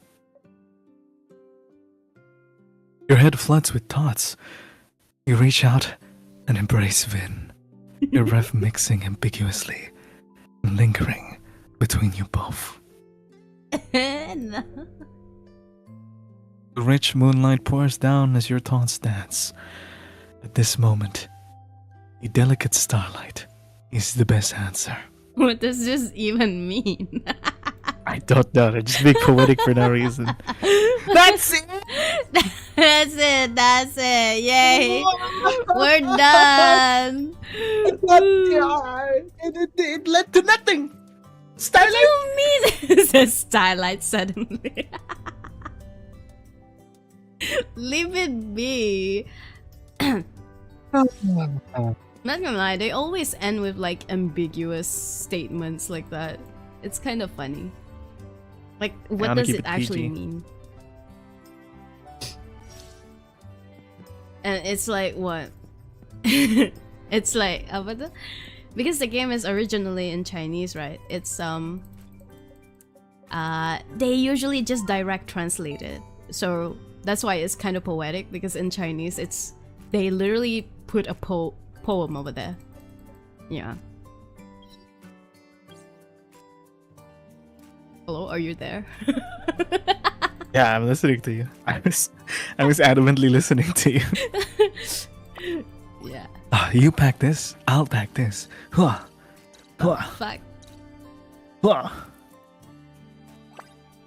Okay. Oh my god. That's a huge one. Doctor, you're huge. Oh wait. How do I do this? It does not make sense. Okay. Kind of wasted space. Yeah, that one box. Thank you for the voice acting. Say you're welcome. Oh, thank you. What the fuck? For the Thank you. The thank you was for you. What do you mean? Oh, okay, okay. You're welcome. Remember, guys, I am here. You're like, what? to be honest, out of everyone I know, the only person who I would like unironically come on like a last minute notice is probably Itsuki. Be like, can you voice this for me? I'll be like, all right. Yamato in There you chat. go, chat. I was confused when where was the himbo voices was coming from, but then I saw Mr. Oni at the bottom right. Yeah. Himbo voices. What is even going on? Back in my day. Back in my days. Back in my days. Oh! Oh, look at you. Got it full. Oh. Sheesh. What? Oh. Storage complete. Umbrella, umbrella. Yippee! I got it. Oh, you filled it up. Yeah. Is this the gameplay? Is this the entire game? Supposedly. No, it is. Okay. You wanted to read that? I This one is not really that important. It's okay. Just do this. So the story's ended? Yeah, the story's ended. The main story ended. Like the main story ended. So no more like mixing breathing with each other? Mixing breath, embracing, lingering breath. Yeah, no more. R.I.P. Man! What else do you want? Next time, if there's something involving Vin, yes, that's it. If there's What's something the name of the Vin. What's the name of the guy? What guy? Actually, that's not specific. What guy? What's the name of the lawyer guy? Artem? Oh, don't say shit perfect. about him. He's my favorite. Hey. Guys, listen. This guy yesterday, he was showing me something, right? He was showing me something, and then suddenly he was like, "Yeah, look, this your Dr. Ratio," and he showed me some other person that I do not condemn to be Dr. Ratio, and I was like, "What the fuck is wrong with you?" And he was like, "What? Dr. Ratio is your favorite or something?" And I'm like, "Yeah, Dr. Ratio is my favorite." Fuck, man. And I was like, yes. Look at your Dr. Guys, Ratio. if like someone tell me if there's Artem, like she's streaming Artem, I will come end it. Like, hey guys, I will give the most Kermit the Frog-esque voice. That'll be great. Poor guy. That's one of his lines. Artem voice lines. Yeah, look for it. Hey guys, what is wrong with Artem? What is wrong with Artem? He calls you babe? The heck? No. Yeah. What? He does. Oh, What wait, is that? Where did that I'm looking come through a from? video right now. Aw. Artem calling us babe in 4 different languages. Let me see this. Oh, maybe that's like one of his. I don't know. Maybe like a voice line in one of his more intimate. Oh yeah, it's right parts. here. See? Or- It really does suit you. Try it on, babe. Oh What wait, it's now? kind of fitting when I'm looking at his face, dude. I'm not gonna lie. I think for Artem, he'd probably have a clearer, sterner voice. What? You probably have a what? A clearer, sterner voice. How would the Vin, I imagine he's kind of like, blah, blah, blah, whispering. Oh, a quiver. Oh, I thought you were saying No, like clearer, breathe. clearer. Clearer. Oh.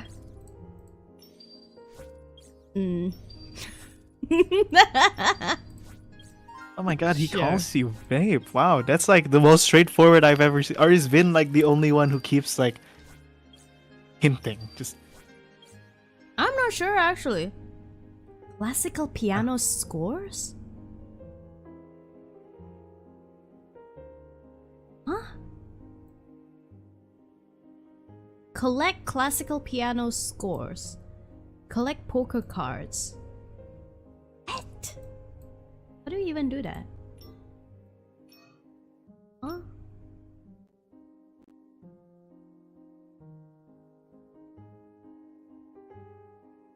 Bum. Am I done with my task? I've done everything. Oh. Ellie officially our Vin VA. Yeah, so Ellie is our Vin I don't want to VA. be Vin. Why? Because he's so boring to voice, dude. No. It's like one tone. Who's the funnest person to voice in this game? The most Who's your fun. favorite? Okay, wait.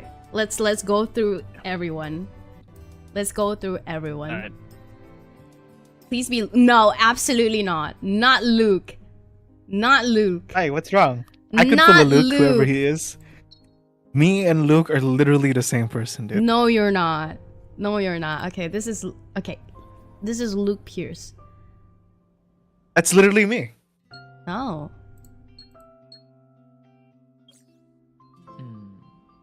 你出的谜语还真有点难。 Well, that's not 让我 you. 想想， That's not you. That's a hard riddle. Let me think. No? Well, how old is this guy? Sounds. 你还和以前一样调皮。 He's like, What is that dialogue? he's You're like, still as naughty as ever. he's like the same age as the MC. They're childhood friends. They're like besties. That's so depressing. Yeah. No, this is Artem. The most relatable 对 one. 我来说，你是值得信任又不可或缺的存在。 It's the same as Kind of Vin. cheesy. Yeah, but he's clearer, you know. If Vin is like, no. He's like, to me, He's you're someone I can breathy. trust. He's breathing. You are. He's breathing, yeah. But Vin is 我的生日 very. 愿望的确与你有关。 I read that wrong. I was like, 但是什么？ my birthday wish is to be related to you. What does that mean? Oh no. I think Alright, you what suit is this he guy. gonna say something? Freaking Mars. No, I don't want to be this guy. He has to Yes! be like the playboyish one, isn't he? 真可爱。 Oh no! This Oh is- no! this I'm always in this archetype. 你这是你这和西装是比起来，我还是更喜欢穿这些。 Wait, where I? Oh my god. Okay. 既然已经帮我了，你可就 Oh my god! That's definitely Gotta keep you. helping you. Ah! That's you. That's you. That's absolutely. Even has purple eyes. Yeah. Oh. That's literally you. Look at your color schemes. Your hair, bluish gray, something, something, Oh, and then purple. Why can't I be like the cool lawyer guy? Look. Why do I have to be like at his the- default. Look at his default outfit. Look at this. Look at this default outfit. That's literally you. Ew, smug ass. Look, that's you. I'm sorry. Look, this outfit. It's you. It's. So angry, dude. Of course, I'm this archetype. I could be any other archetype.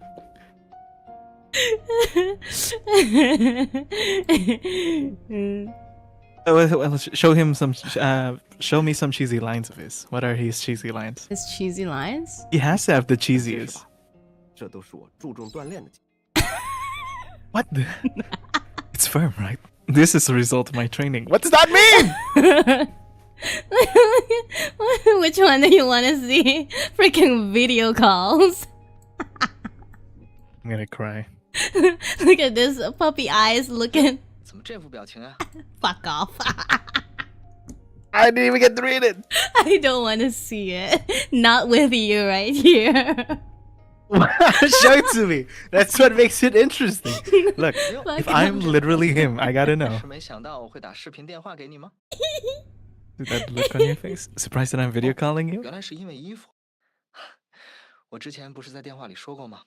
我会好好珍藏它的。其 Moves 实 like 我 a 只是想 Vtuber. 见见你，就担心约你出来见面会打乱你的日程。 Disgusting.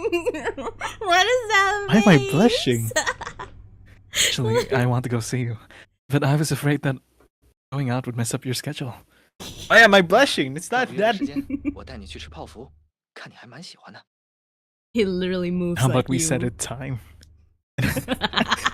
And I'll treat you to cream puffs. I'll treat you to cream puffs. You still seem to like him. 跟进军美食界没关系。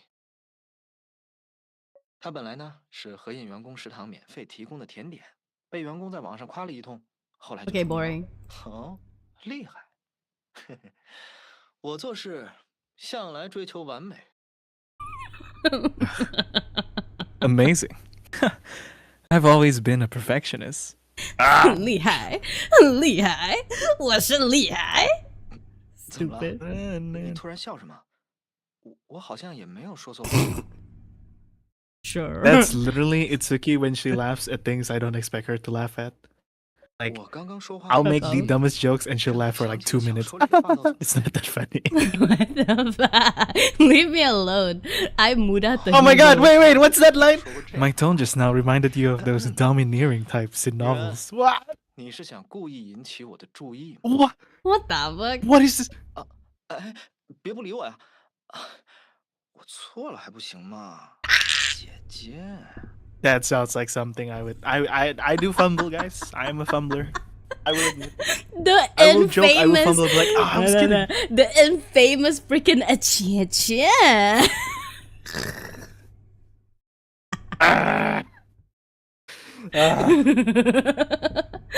다 죽어가시는데 everyone is dying.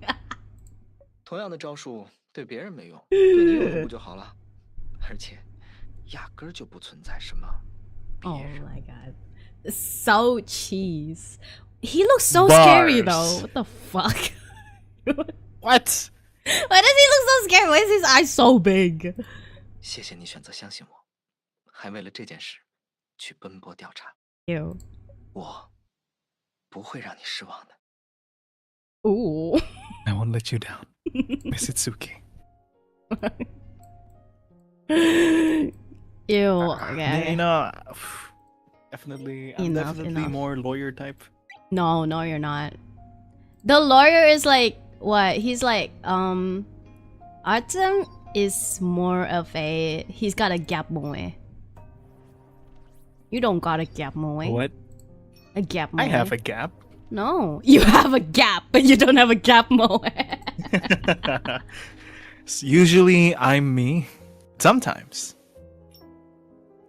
Okay, and Yeah, I didn't have a lead up. you have a Alright. gap, but not gap moe. 그러기요, 약간 무섭게 생기긴 했네요. 무서웠어요. It was so scary. Oh. Okay. Ah, like a steal. What? Oh.